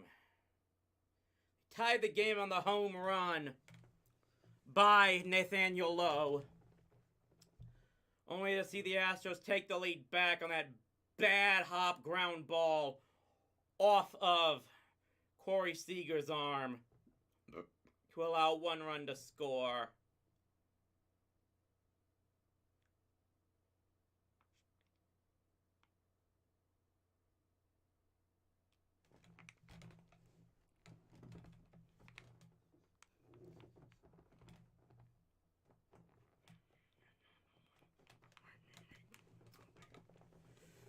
So here we are for the first inning, and Semien takes the pitch way upstairs for ball 1.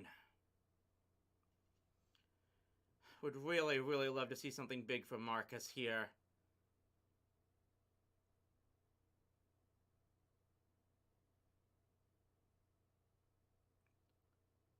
Well, no delivery is swung on.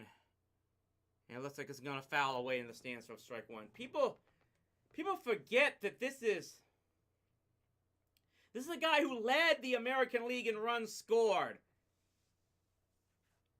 But just because he hasn't been able to get it done so far means they just want to give up on him. And I was the one who didn't like signing big contracts like that. 1-1 pitch, swung on and missed. He has made up with some great defensive plays in this game. Especially that one that just ended the top of the 6th inning.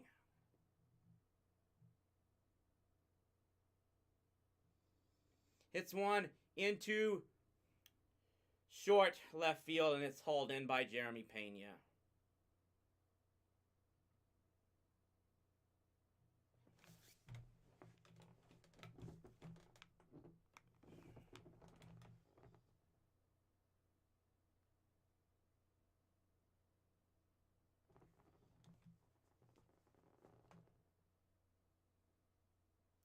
Yeah, he's doing it on the other side. You just have to hope he can break through at some point in time, as Corey Seager takes one way upstairs for ball 1. Yet if we come back to win this series, I will try to stream Game 2 of the World Series for all of you. More on that later on. Swings and fouls away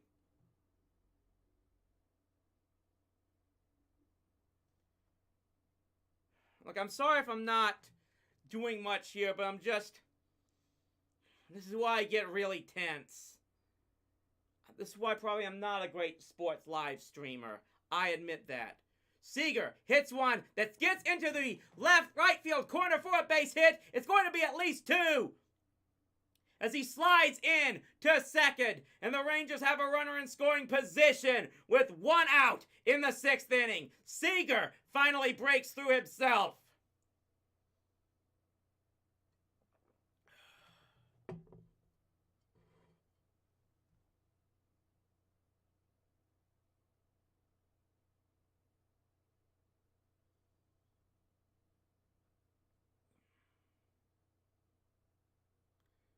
So here's a shot that's passed it through! Diving into left field! Seager is going to be held up at third base. I don't know about that one. It's a base hit for Evan Carter that puts runners on the corners. But in a game like this, you gotta send, I think. Yes, it was just left field, but...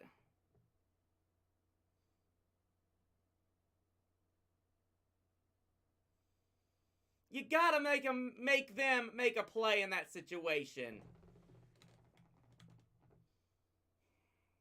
Now you need at least one more base hit off of Verlander, as they're conversing on the mound right now. Neris is warming up for the Astros.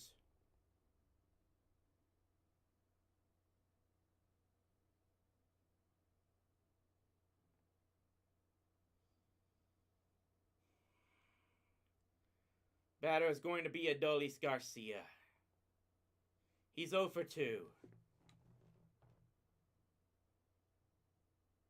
Swings at this first pitch, and this one is skied into left field. Is it going to stay in? Is it going to stay in? It does not stay in! It is up, over, and gone! A 3-run homer for Adolis Garcia! The Rangers have turned this game around! They lead it 4-2!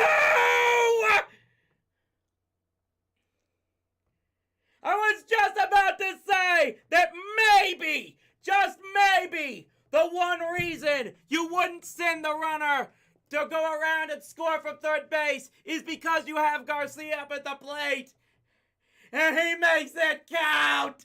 The Rangers are leading Game 5 on the 3-run blast by Garcia.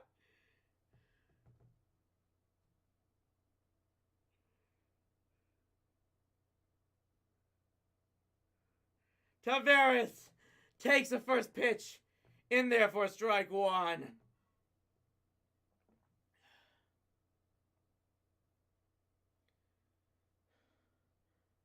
A completely different game now, as the 0-1 pitch is swung on and lifted into shallow center field. I believe that is Pena who makes the play for out number 2.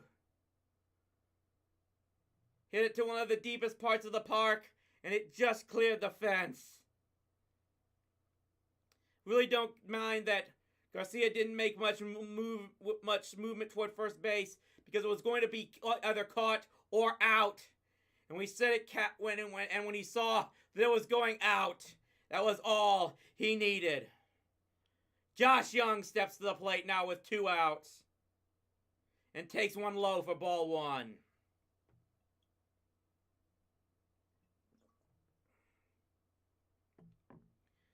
Young is 0 for 2. He's now batting .306 in the postseason. Upstairs for ball 2. Adolis Garcia. Maybe one of the biggest maybe the biggest home run so far to date in Rangers history. At worst, it's second behind Nelly Cruz's shot in Game 6 of the 2010 ALCS. 2-0 pitch here is swung on and hit into left field. And it's going to drop in front of the left fielder for a base hit. With 2 outs, the Rangers have another base runner on. Already leading 4-2 after the 3-run blast. The 3-run Jimmy Jack, as Eric Nadel would call it. And it looks like they have, indeed, chased Justin Verlander from this game as Dusty Baker is headed to the mound.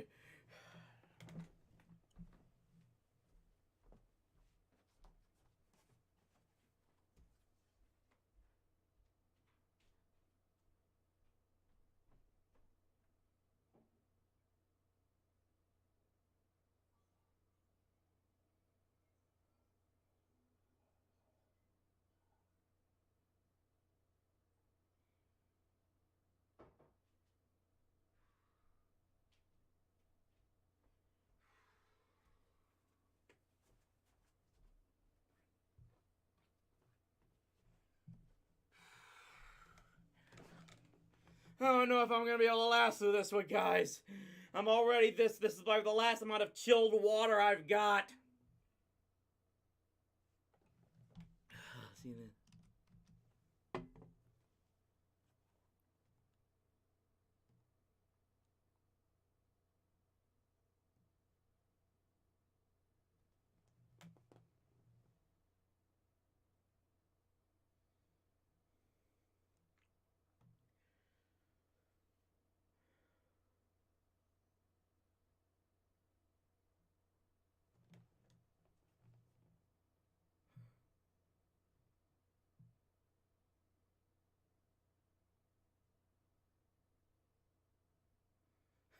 So it calls it the Jose Bautista moment.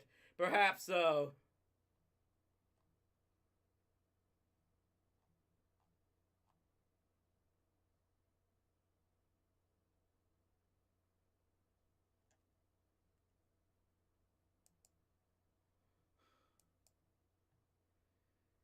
I am going to be absolutely nerve-wracked for the rest of this game.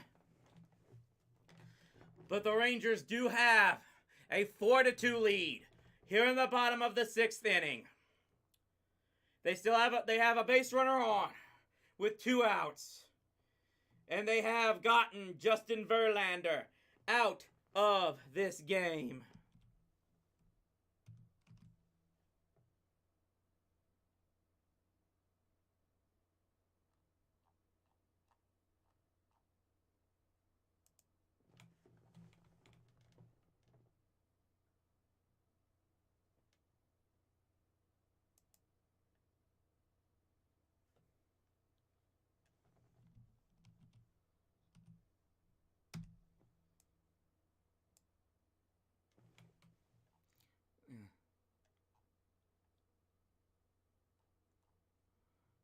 So Hector Neris will now come in.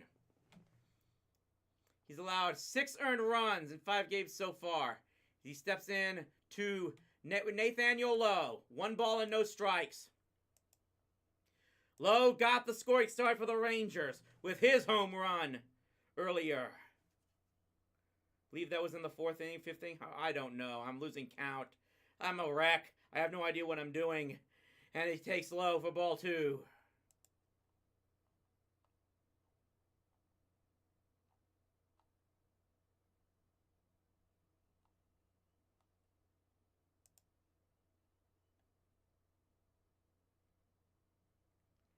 Two balls. No strikes. Throw to first.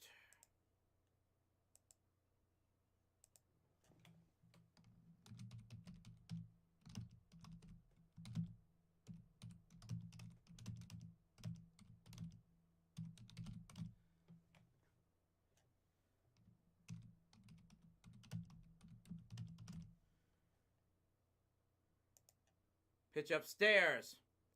And did he go? Maldonado looked like he may have been looking for a possible caught stealing, but it looks like they held up. Mitch Garver is on deck. Lowe is ahead 3 balls and no strikes.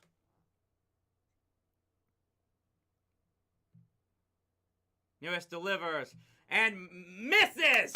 Nathaniel Lowe draws the 4-pitch walk, and the Rangers have runners on at first and second with 2 outs, with 3 runs already in on the shot by Adolis Garcia.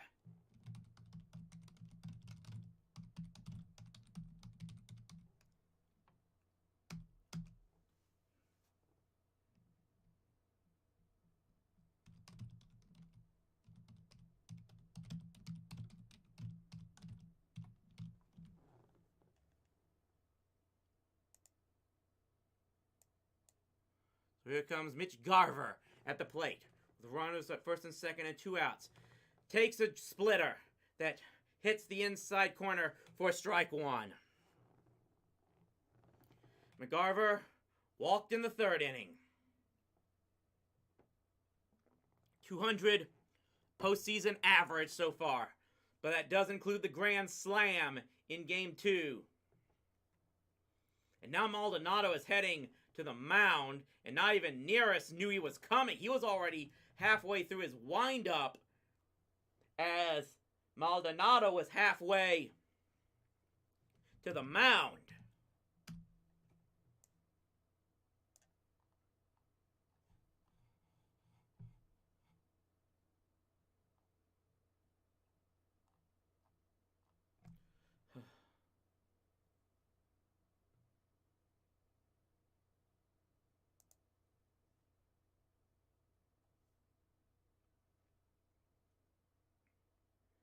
Oh, 1 delivery here is swung on and fouled. It looks like it's going to be fouled away. No balls, 2 strikes on Mitch Garver. 2 outs. Runners now on it. First and second.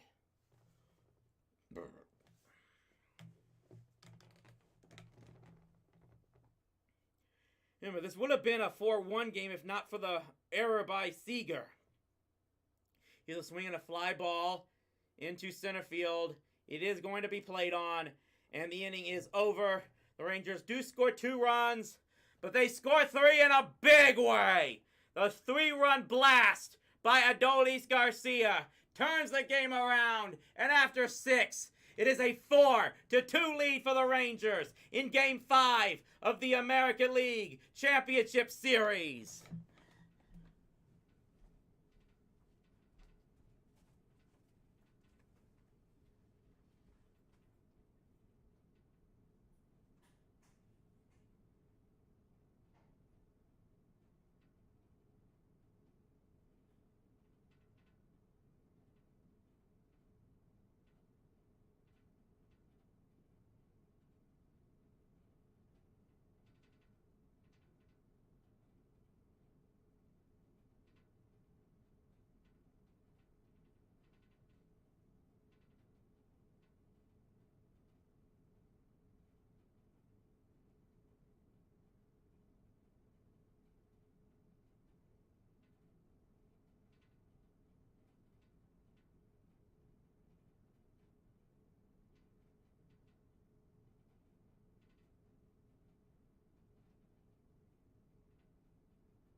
So the Rangers have gone from the depths of despair to now being just a few outs away from taking the 3-2 lead in this American League Championship Series. And if there is one thing you could say about this team, especially in the postseason, that you might not have thought about as the postseason started, they have been outstanding, holding the lead, holding a close lead even, late in the ball games. They got the 2-0 win in Game 1 as Josh Boris steps in to face Maldonado and misses inside for ball 1.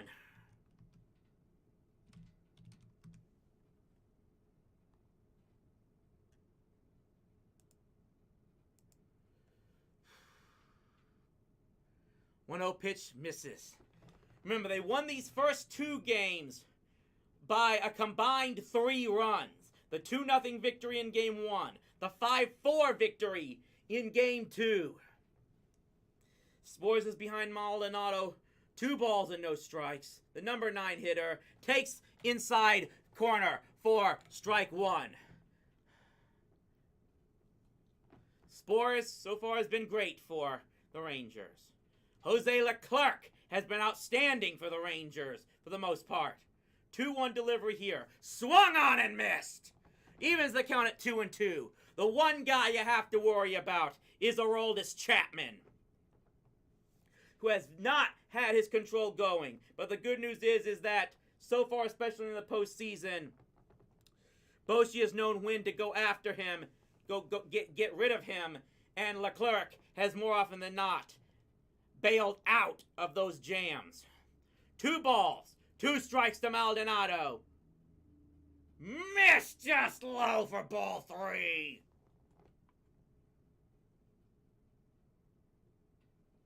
Top of the order, and Altuve will be up after this. Rangers and Spurs just do not want to put any base runners on to start this thing.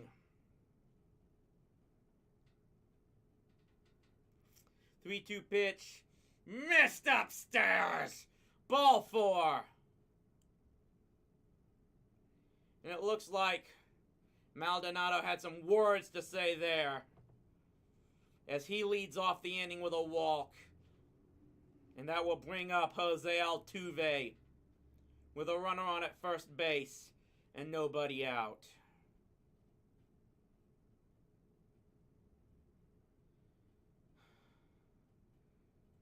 Spores, who has normally been lights out so far, especially coming in with a lead.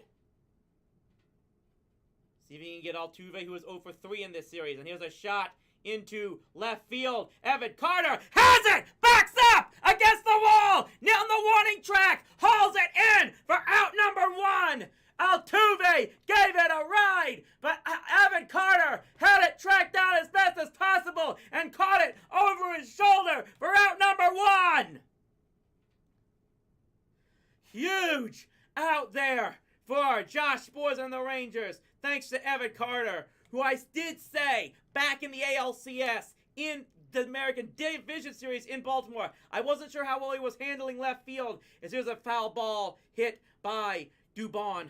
I was concerned about Spores' being comfortable in left field after he misjudged some fly balls in Baltimore in the Division Series. But he has been absolutely outstanding ever since then.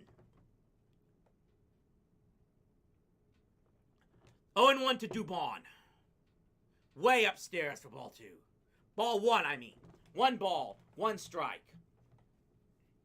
They've silenced Jose Altuve for the most part now. That was the best hit ball he's had so far, but it went nowhere. Dubon is 0 for 5 against Josh Spores in his life. He could not check that one. And it's strike 2.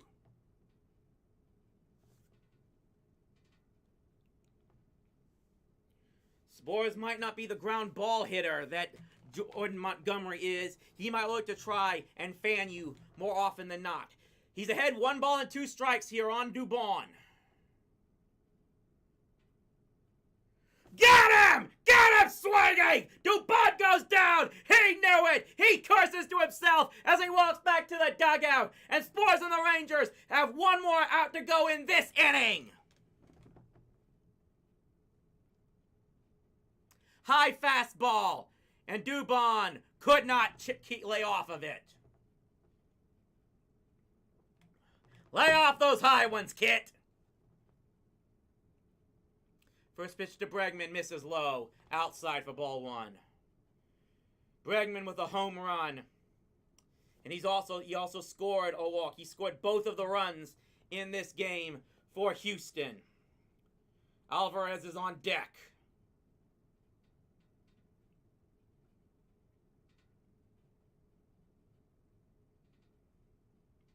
No delivery here is a chopper. Foul. Back towards the screen. Evens the count. 1 ball and 1 strike. These next few batters especially are going to be absolutely frightening.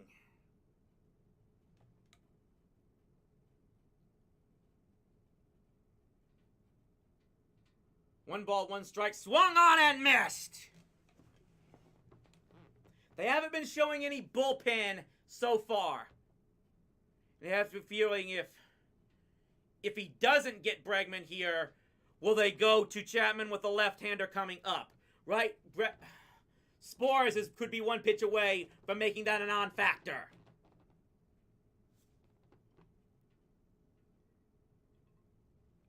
One and two. Delivers. Got him to look at strike three on the outside corner! Spores gets around a leadoff walk, and we go to the bottom of the seventh with the Rangers leading 4-2!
I'll think about those ideas. Again, right now my only focus is on this game.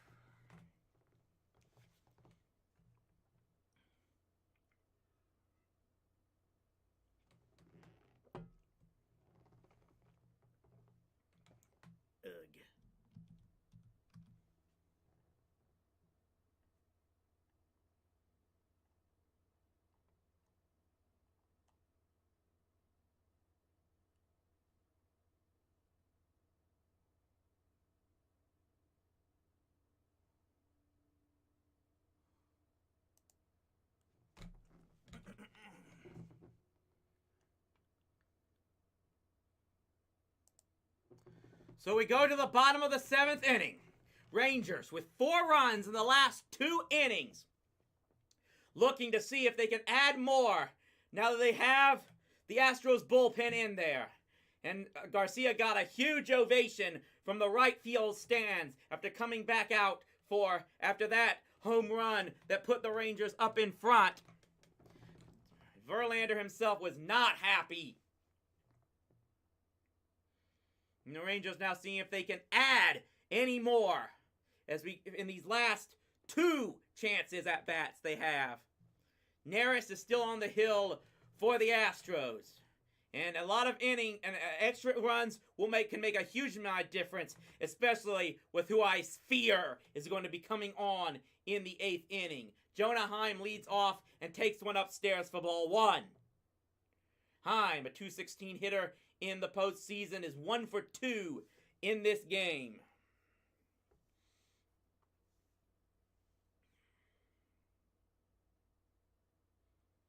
Neris set, delivers the 1-0 pitch. That misses even higher, and he actually glances off of Maldonado's glove and goes all the way back to the backstop.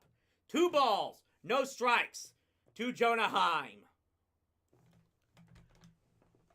Heim, has he been so far been the best catcher for the Rangers since Pudge Rodriguez? He definitely has been the best catcher since Mike Napoli.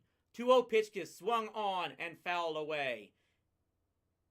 It just tails into the stands down the left field line. And yes, Aroldis Chapman is warming up for the Rangers. Abreu for the Astros is warming up as well. Neris didn't like that ball for whatever reason.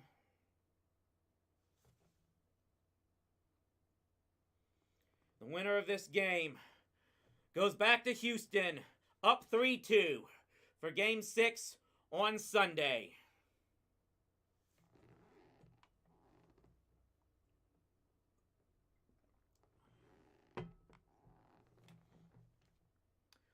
The 2-1 pitch here is swung on and hit into center right field. The center fielder is going to have a play on this one, and there is out number 1.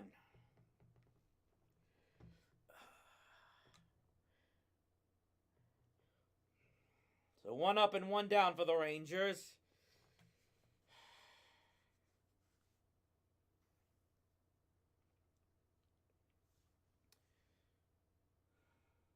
Marcus Semien will step in. He's popped up 3 times in this game, but you cannot underestimate his defense as he swings and hits a slow chopper back to the catcher. And he is 0 for 4.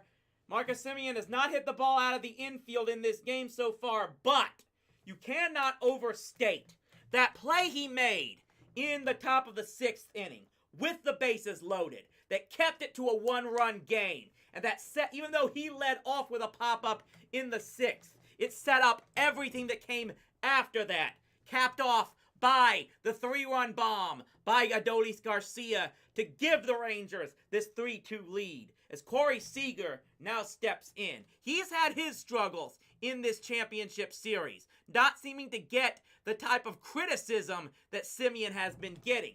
He's ahead in the count here, 1 ball and no strikes, as Neris' first pitch to him was low. He did have a double in the 6th, as that pitch bounces away. That's a couple of bouncing balls that Neris has gotten away to the backstop.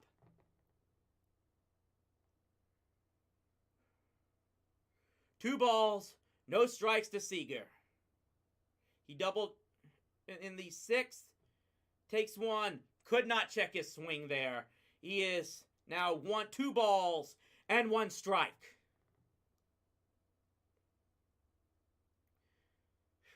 Neris on in relief of Verlander. Delivers a 2-1 pitch, and Seager takes that one low. Everything's been down in the dirt. Near the, either in the dirt or close on Seager so far. Neris seems to be refusing to give anything that Seager can give any type of lift on. And this one he hits a grounder that's scooped up by the first baseman, who fires to Neris at the bag. And there are 2 up and 2 down. Or is that all of it? That's the end of it. I lost count. That's 1, 2, 3. And here we go.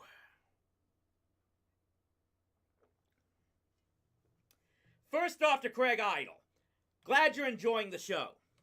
Have to get full warning in advance. I do not know how many more of these sports streams I'm going to be doing. If the Rangers move on to the World Series, I will try to stream Game 2 for you. So I'm assuming that's the one of the first 2 games I won't have a ticket for. After that, I don't know how many more of these streams, particularly on YouTube, I'm going to do. Like, like for the, I may try to do some video gaming streams. I may go back to them if I can find the time for it here on YouTube. I will be bringing back, if you're not aware of, my regular live stream show, Rowdy Live, which is not available on YouTube. I stream that one via my secondary Vimeo channel, but it's embedded and you can watch the stream on rowdyc.com. Once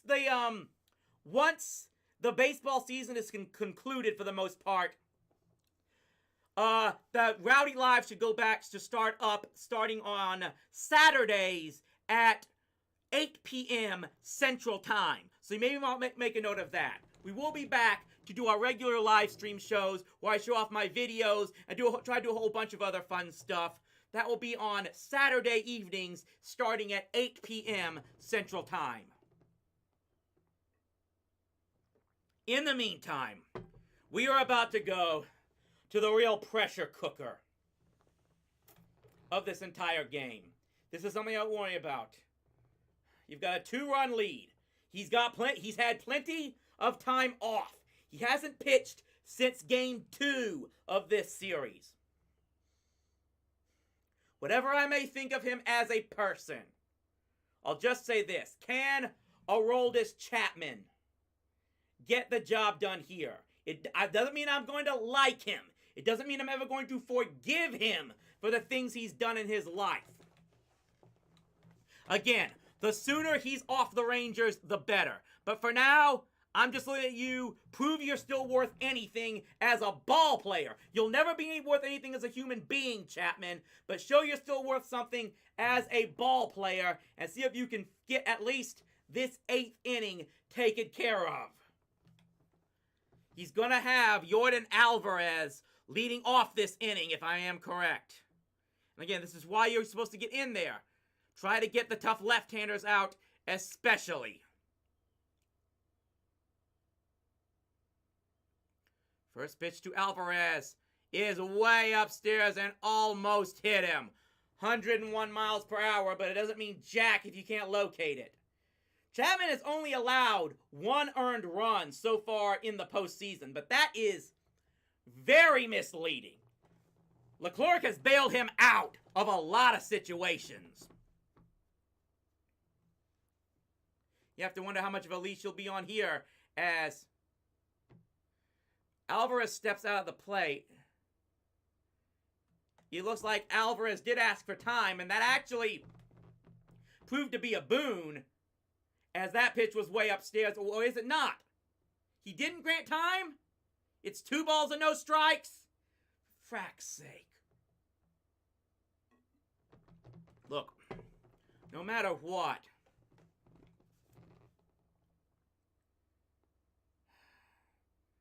Two 2-0. Misses again!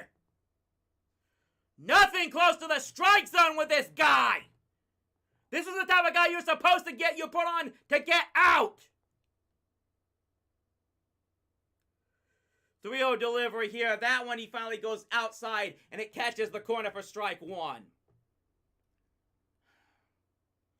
They're already throwing Leclerc out there into the bullpen.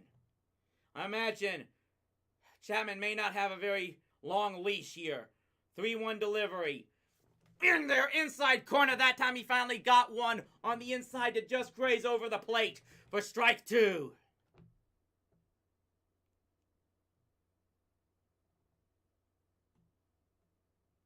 So here's a full count pitch. Get him swinging! He gets Yordan Alvarez after falling behind. 3 balls and no strikes. And the huge first out for the Rangers. I refuse to get too excited just because of who this guy is. All I want for him to do is get the damn job done and go back to the Rangers players that I can actually cheer for. So here's Abreu. Misses low ball 1. Abreu is 1 for 5 with 2 strikeouts against Chapman. He does have a double in his career. 1-0 delivery. That one misses way low, and it gets away from Heim and skittles all the way to the backstop. Chapman falls behind 2-0 on another batter.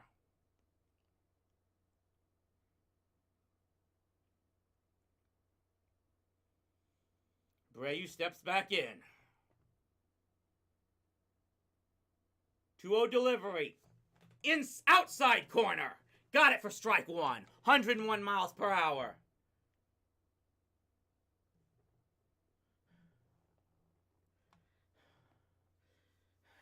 You just need him to get 2 outs here. 2-1 pitch. Misses low ball 3. That would not have been a bad pitch had he been ahead of the count. But it's these type of situations where you just can't afford any mistakes. It's another 3-ball, 1-strike count. He's gone to 3 balls in the first 2 batters he's faced so far.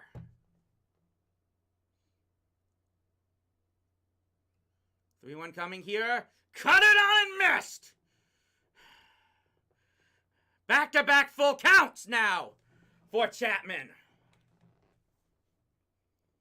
If he can throw one close to the plate, not sure if the Astros can catch up to it. They're not used to this heat so far. Full count pitch. Foul. They actually did get a piece of it, but he fouled it down the first base line. Abreu is 1 for 3 in this game. He's got another payoff pitch coming here.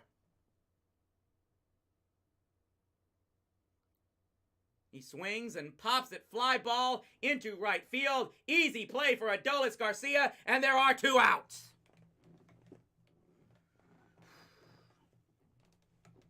So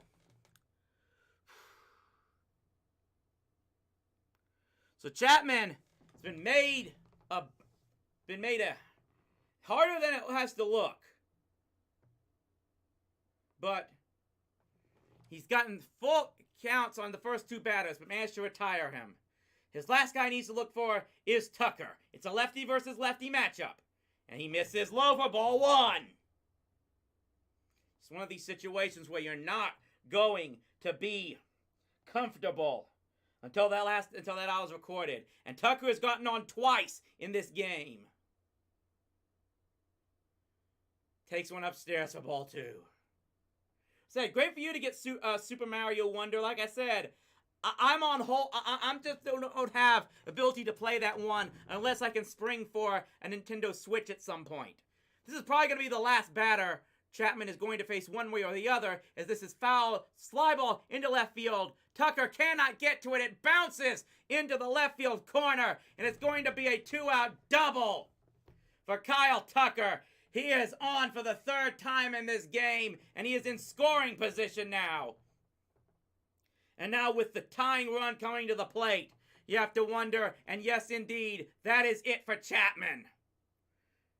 Bruce Bochy walks to the mound, and he is going to once again have to go to Jose Leclerc with 2 out in the 8th inning, rather than have him start the 9th.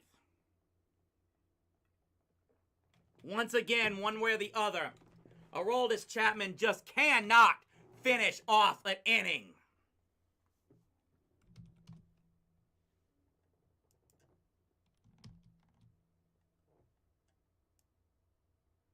What's going on now?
So once again, Jose Leclerc is going to have to be called on to put out the fire that Aroldis Chapman started in the 8th inning and then shut things down in the 9th. He comes on here with 2 out in the 8th inning. Runner on at second base. He struck out 7 in 7 1/3 innings so far, allowed only 1 run in the postseason. The tying run is at the plate in the form of Michael Brantley, who's stepping in as a pinch hitter. Right-hander, left-hander against the left-handed. First pitch strike from the right-handed pitcher facing the left-handed batter. Brantley is hitting .250 in this championship series. Story about Leclerc has been well told here for this season. There's no one pitch coming in. Swung on and missed! Leclerc, who started the season as the Rangers closer. More or less a knee-jerk reaction to take him out of it with his struggles early. Give the job to Will Smith. He couldn't hang on to it. They brought in Chapman, tried to make him the closer. He couldn't get it. Leclerc was given the closer's job back in September. He has been very, very effective ever since then.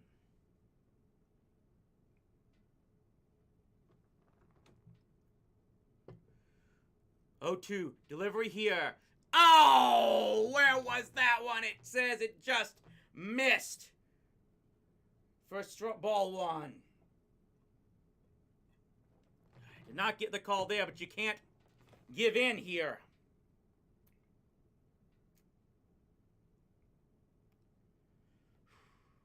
One ball, 2 strikes. Does he go low here again? He tries to, but didn't go low enough as Brantley was just able to foul it off. Count remains 1 ball, 2 strikes. Runner on at second base. 2-run game.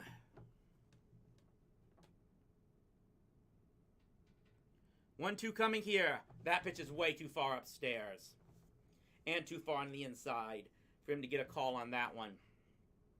And definitely too high to be called. Too far inside for Brantley to think about swinging. Jeremy Pena is on deck. The game right now, the inning right now, is at the plate. Brantley up. Leclerc delivers. Where? Where was that one? 2 pitches that looked absolutely great on the outside corner. And this umpire just is not ringing him up. Maybe not, but still, I don't know. They probably caught some of the black, I would say. 3-2 pitch here is fouled back.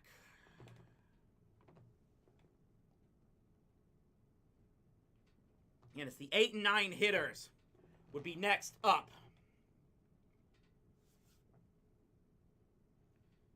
In his postseason career, he's at 310 for the Astros. 3-2 pitch. Coming here from Leclerc. He swings and pops it up. I don't think it is playable. It's going to be called off. And it's Semien who makes the charge and hauls it in, makes the catch just in front of the mound. And Leclerc gets out of the inning once more. We will go to the 9th. Rangers still leading 4-2.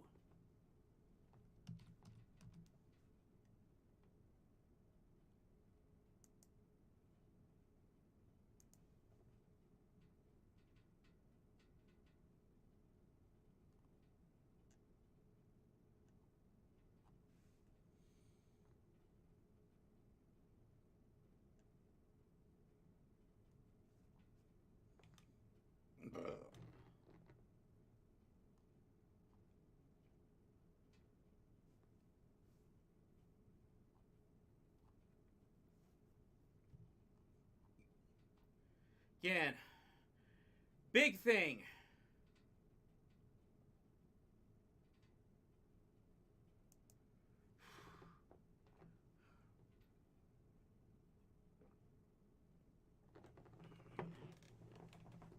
Rangers, hold on here.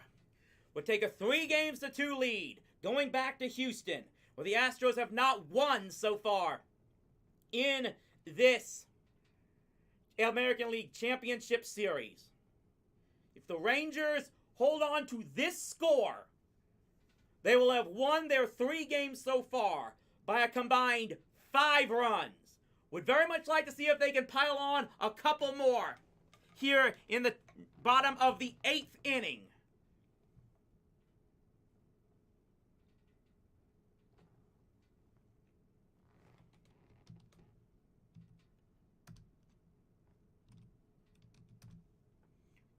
Check this now.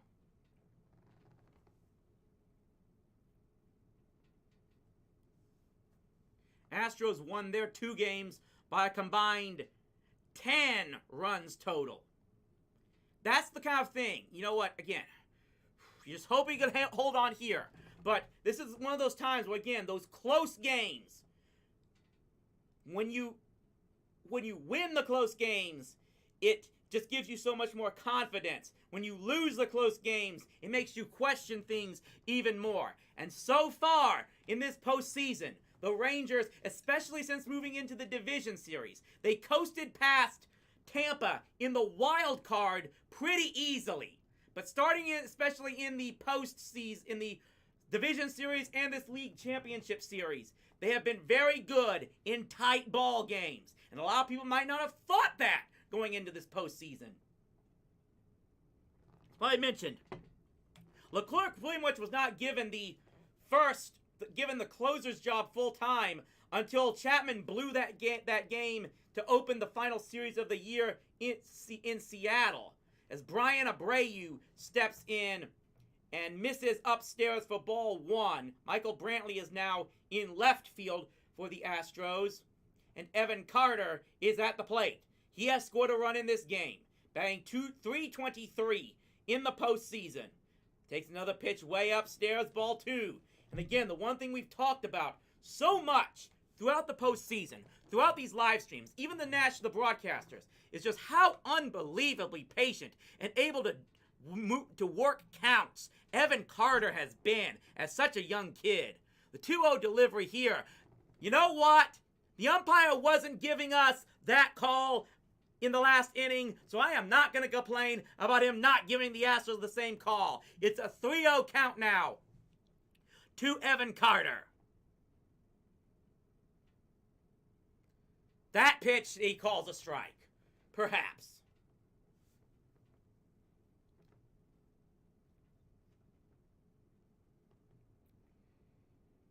Abreu against Carter to lead off the bottom of the 8th inning. 3-1 pitch. That pitch is way upstairs and inside, and Evan Carter draws a leadoff walk in the bottom of the 8th inning. And that will bring up the man of the hour, the man with the power, too sweet to be sour. Great tribute there to the late, great superstar Billy Graham, as Adolis Garcia steps in. His 3-run home run has made the difference so far in this game. He steps in with a runner on at first base now and nobody out. And he gets hit in the back. And this one you probably should have expected. Garcia is going right after Maldonado. The home plate umpire has to step in between them, and both benches have emptied. You saw this coming. This was eventually going to happen. Garcia is coming back after him, having to be restrained by his teammates and coaches. You really, really didn't want to see this. Especially if you don't want to risk anything that might possibly get you suspended. As everyone is unloaded here, Adolis Garcia is very not happy as he got plunked in the back. Of course, he had the home run in the bottom of the 6th inning that gave the Rangers this lead. And I don't want to ever think that anything retaliates it like that. Probably because he did have the bat slammed to the ground. Get over it.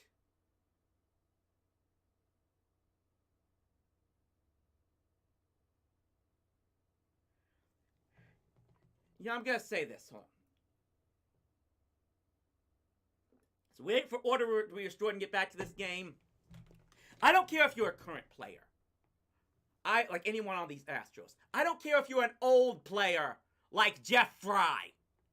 If you have problems with guys celebrating something like a big-ass home run that gave your team the lead in a very much important game of the League Championship Series, get over it. I said this when Jose Bautista hit his home run against the Rangers in 2015. I will say it now here.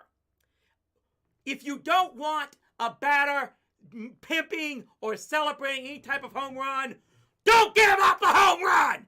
Get over it! You don't want guys celebrating, get them out! You know who looks like more of a punk ass if you try to drill someone in retaliation? You! Because you can't handle anything! This is a game! It's supposed to be fun! I'm trying my best to not take this game so goddamn seriously!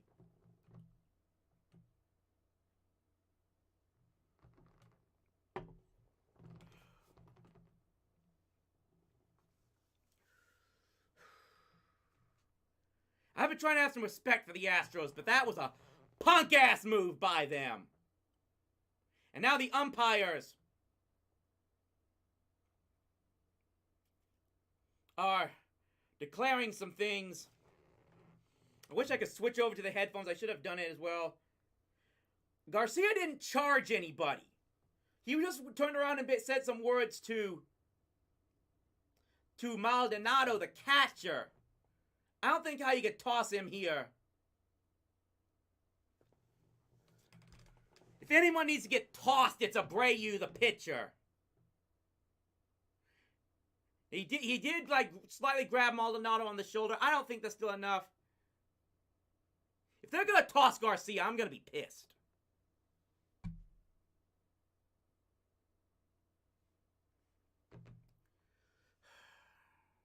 One way or another, the Rangers are going to have 2 runners on with nobody out to start this bottom of the 8th inning. And that, if anything, makes that move stupid. As stupid as it is. And now they're talking with Baker. And they may be tossing the pitcher here. Now they think. And now Baker's yelling. Someone in Houston is getting tossed, it looks like. He throws his cap on here. And I think Baker just got ejected! Goodbye! Just shut up! You did not have to plunk this guy! Abreu's going to the dugout. I just saw him walk by. It looks like, the pitcher Abreu has been ejected. Dusty Baker is being ejected. Well deserved there. As it is. Now he's got to go to another pitcher. Without him. And the Astros right now, they're falling apart right now, it looks like. You're down, already down, by 2 runs in this game.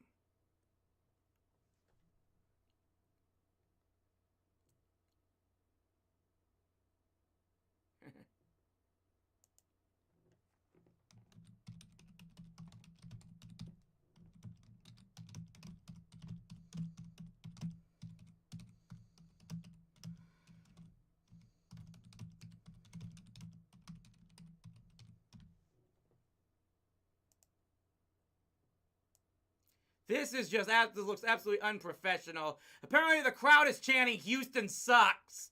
Which, of course, I've got this thing muted. Gotta love seeing that. So here's the situation now. Just to try and calm things down and see what's going to happen now. The Rangers, who are leading 4-2 already, here in the bottom of the 2nd inning. They're going to have runners on at first and second with nobody out. And the Astros are going to have to bring a new pitcher up, as it looks like, I keep forgetting. Abreu, I keep forgetting his first name because there's another Abreu on the Astros. Abreu has been tossed. So it's going to take a while to bring in a new pitcher now. It's going to have to be brought in by someone else other. Or Dusty Baker, did he get ejected? Baker is still in the dugout. So, maybe that ejection unless he's taking his time. At the I saw an umpire make an ejection move. Now, if that was that might have been just to Abreu, but he did it in front of Dusty. Again, I don't have audio on, so I don't know exactly what. But Baker looks like he's not leaving the dugout, so maybe he is staying in. And now maybe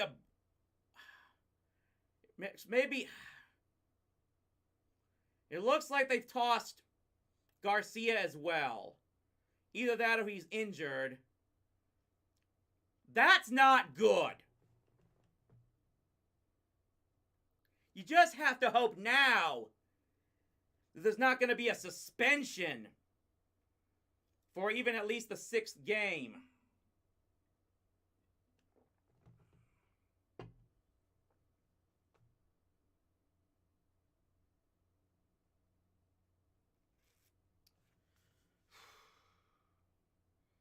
So the Rangers are going to have to make a substitute at first base.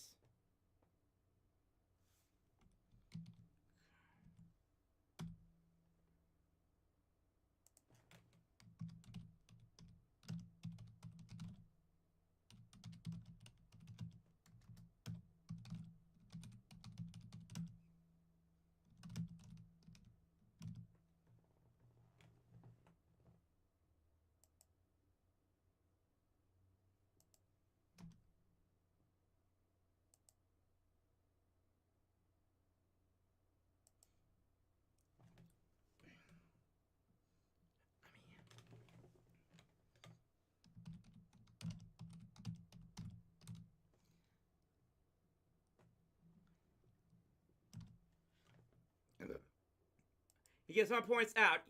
The only argument you could have that wasn't intentional is how do you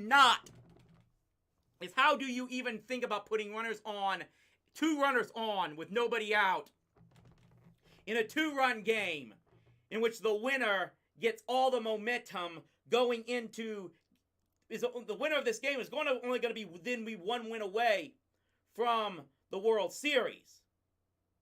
The umpires are now all conversing as well here. Still waiting on exactly. Obviously, there's got to be another pitcher coming in.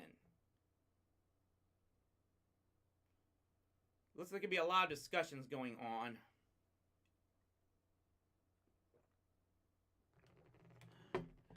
Again, I probably should have, but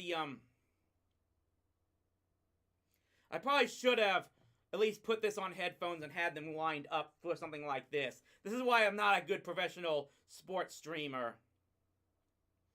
We're just going to have to wait and see. You also have to worry about how long this delay, as it is going to be Presley coming in here in the 8th inning for the Astros, who's allowed no earned runs and 4 innings pitched in the postseason. You have to wonder if after a long delay like this, if Leclerc is going to be able to come back out and still be focused and fresh. That more than anything is why you hope the Rangers tag on a couple more runs in this thing. As Baker's now jawing with an umpire again. So it looks like after all of it, both the pitcher Abreu and Adolis Garcia have been tossed from this game.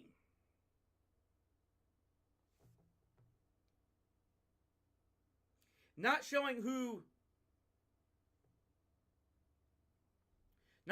on at second base now. And there's still more and more yelling, and I think Baker's trying to get himself tossed here. I'm the home plate umpire. At this point, look, either run him or stop talking to him. Let's get this game moving on. Now one of his coaches is trying to calm Dusty down.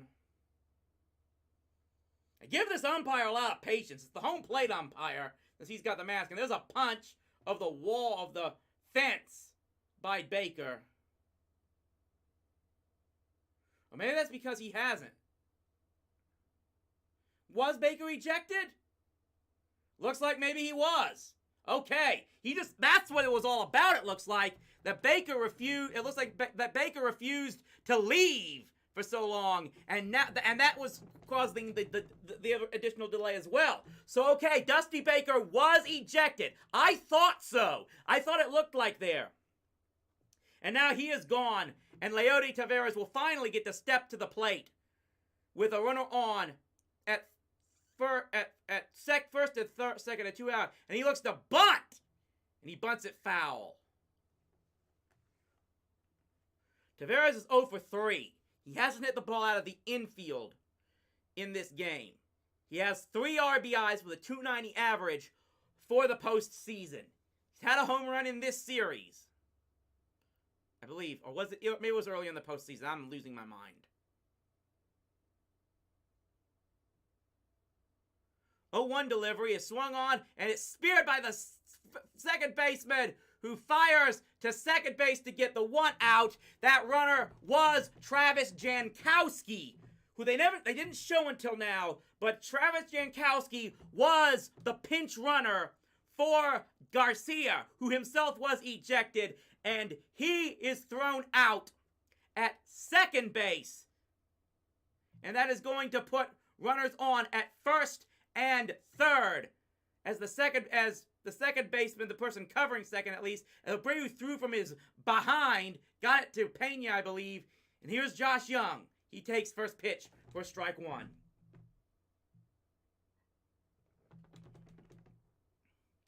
Young with 8 RBI in this postseason. Has a runner on at third base now, seeing if he can get at least one of these in.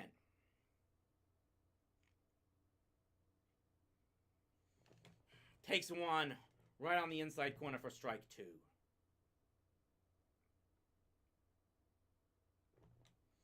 You really, really want to get someone to score in this inning, especially to give Leclerc extra breathing room. See if he can loosen himself back up when he has to go back out there after such a long delay.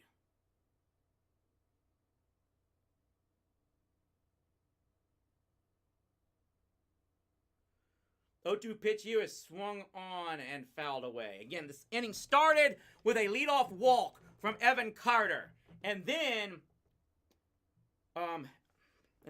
Adolis Garcia got hit in the back. And a lot of people seem to believe that may have been a retaliation for his bat slam after hitting the go-ahead home run in this game. Both benches and everyone cleared to the field. There's no 1 pitch here is swung on and missed. And that is a strikeout of Josh Young for out number 2. So what I could tell, Garcia was ejected. The pitcher that delivered the pitch that hit him, Abreu, was ejected. Astros manager Dusty Baker was ejected for jawing at the umpires. Ultimately, the result now here is that the runner is now runner on at first and third with 2 outs. And it is Nate Lowe at the plate. He fouls one off his leg, it looks like. He threw the bat down and went down on, clutching both knees, grimacing slightly. Looks like he hit that one off himself, indeed.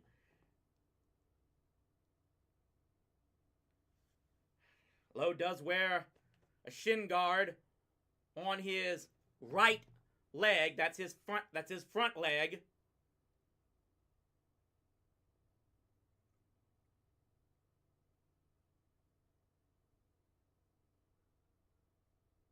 It actually looked like he fouled it off that very leg and foot that has the protective armor, and it clearly still stung quite a bit. That no balls, 1 strike here, bottom of the 8th inning. Presley delivers. Curveball that drops in there for strike 2. And Taveras was running, and he takes second easily. There was no throw. Don't know if they're going to call that defensive indifference or not. But the Rangers, with 2 outs, now have the runners on at second and third, and that probably was a good move to not challenge him, because if they threw, you got Carter at third. That may have well have been a double steal attempt, and the Astros didn't bite. 0-2 delivery here. looked at strike 3. The Rangers cannot take advantage of the 2 base runners the Astros give them. And here we go. Leclerc needs to get 3 outs.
So here we go. The stage is set. 9th inning, Rangers leading 4-2. Leclerc and the Rangers are 3 outs away from a 3-2 lead in the American League Championship Series. Game 6 will be this Sunday from Houston. Rangers very close to doing what many may thought was unthinkable, picking up 2 wins in this series against Justin Verlander. The aging former Detroit Tigers aces have not done a lot so far have not been successful in this postseason series for either team. Max Scherzer took the loss in Game 3, if my memory serves me correctly. Verlander took the loss in Game 1. He currently on the hook for the loss here in Game 5. Will happen if the Rangers can just get these 3 outs. Jose Leclerc has been able to get the job done in this situation every time so far. And we're also going to have to wait and see if there's any type of suspensions coming for the 3 players who were ejected, 3 people who were ejected: Brian Abreu, Adolis Garcia, and Dusty Baker. But for now, the game is in the hands of Jose Leclerc, who faces Diaz at the plate, who should be a pinch hitter. Mr. 0-4 in this series takes strike 1. Travis Jankowski is in right field. He came on for Garcia after Garcia was ejected.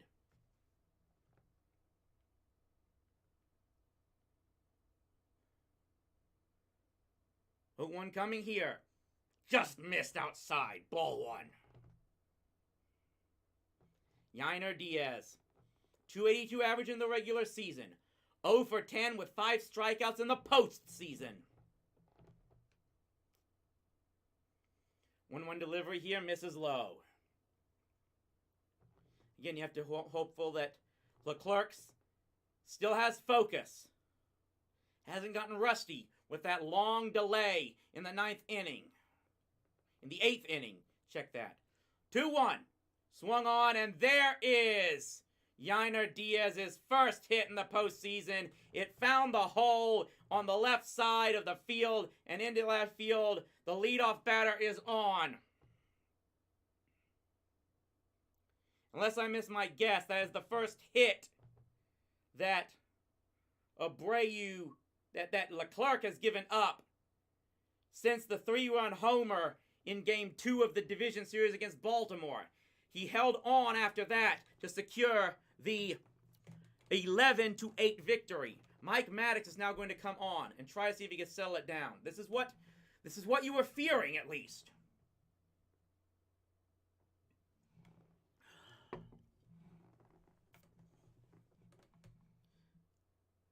This game definitely will not determine the series as it is. But the win here, huge amount of momentum, especially for the Rangers to finally get through that one win. As John Singleton appears, will bat here. This is his first at bat in the postseason. He was a 165 hitter in the regular season. He is a left-handed batter. Leclerc misses low. And you really think that if you're Jose Leclerc, don't try to do anything fancy. Again, you got a guy who hasn't he hasn't stepped into the plate yet in this postseason, in this type of pressure cooker situation. And he didn't hit that well either way. You've got to go after this guy. And Leclerc misses low again. This, I think, is a lack of control right now. Because I don't think you intentionally throw those balls that far low with a 165 hitter going up. You've got to challenge him right here. 2-0. Was higher up, but missed! Cannot fall behind. 3-0. And who's on deck but Altuve? Especially not with him. You have got to get this guy.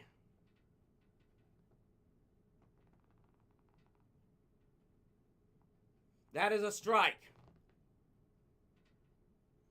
Singleton clearly is taking all the way right now. I would not be surprised if he takes the next pitch.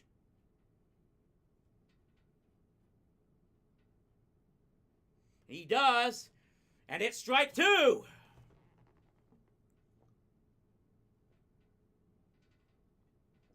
Leclerc fell behind 3-0.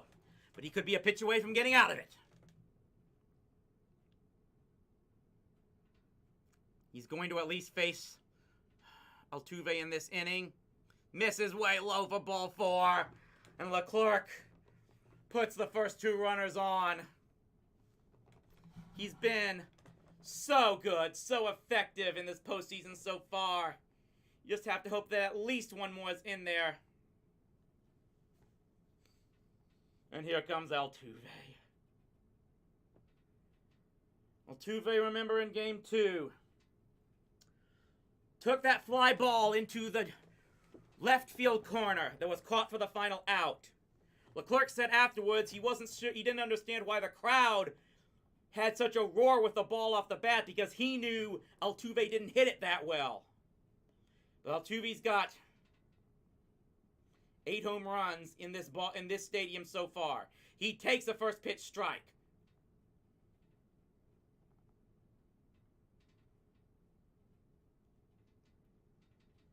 Four to 2.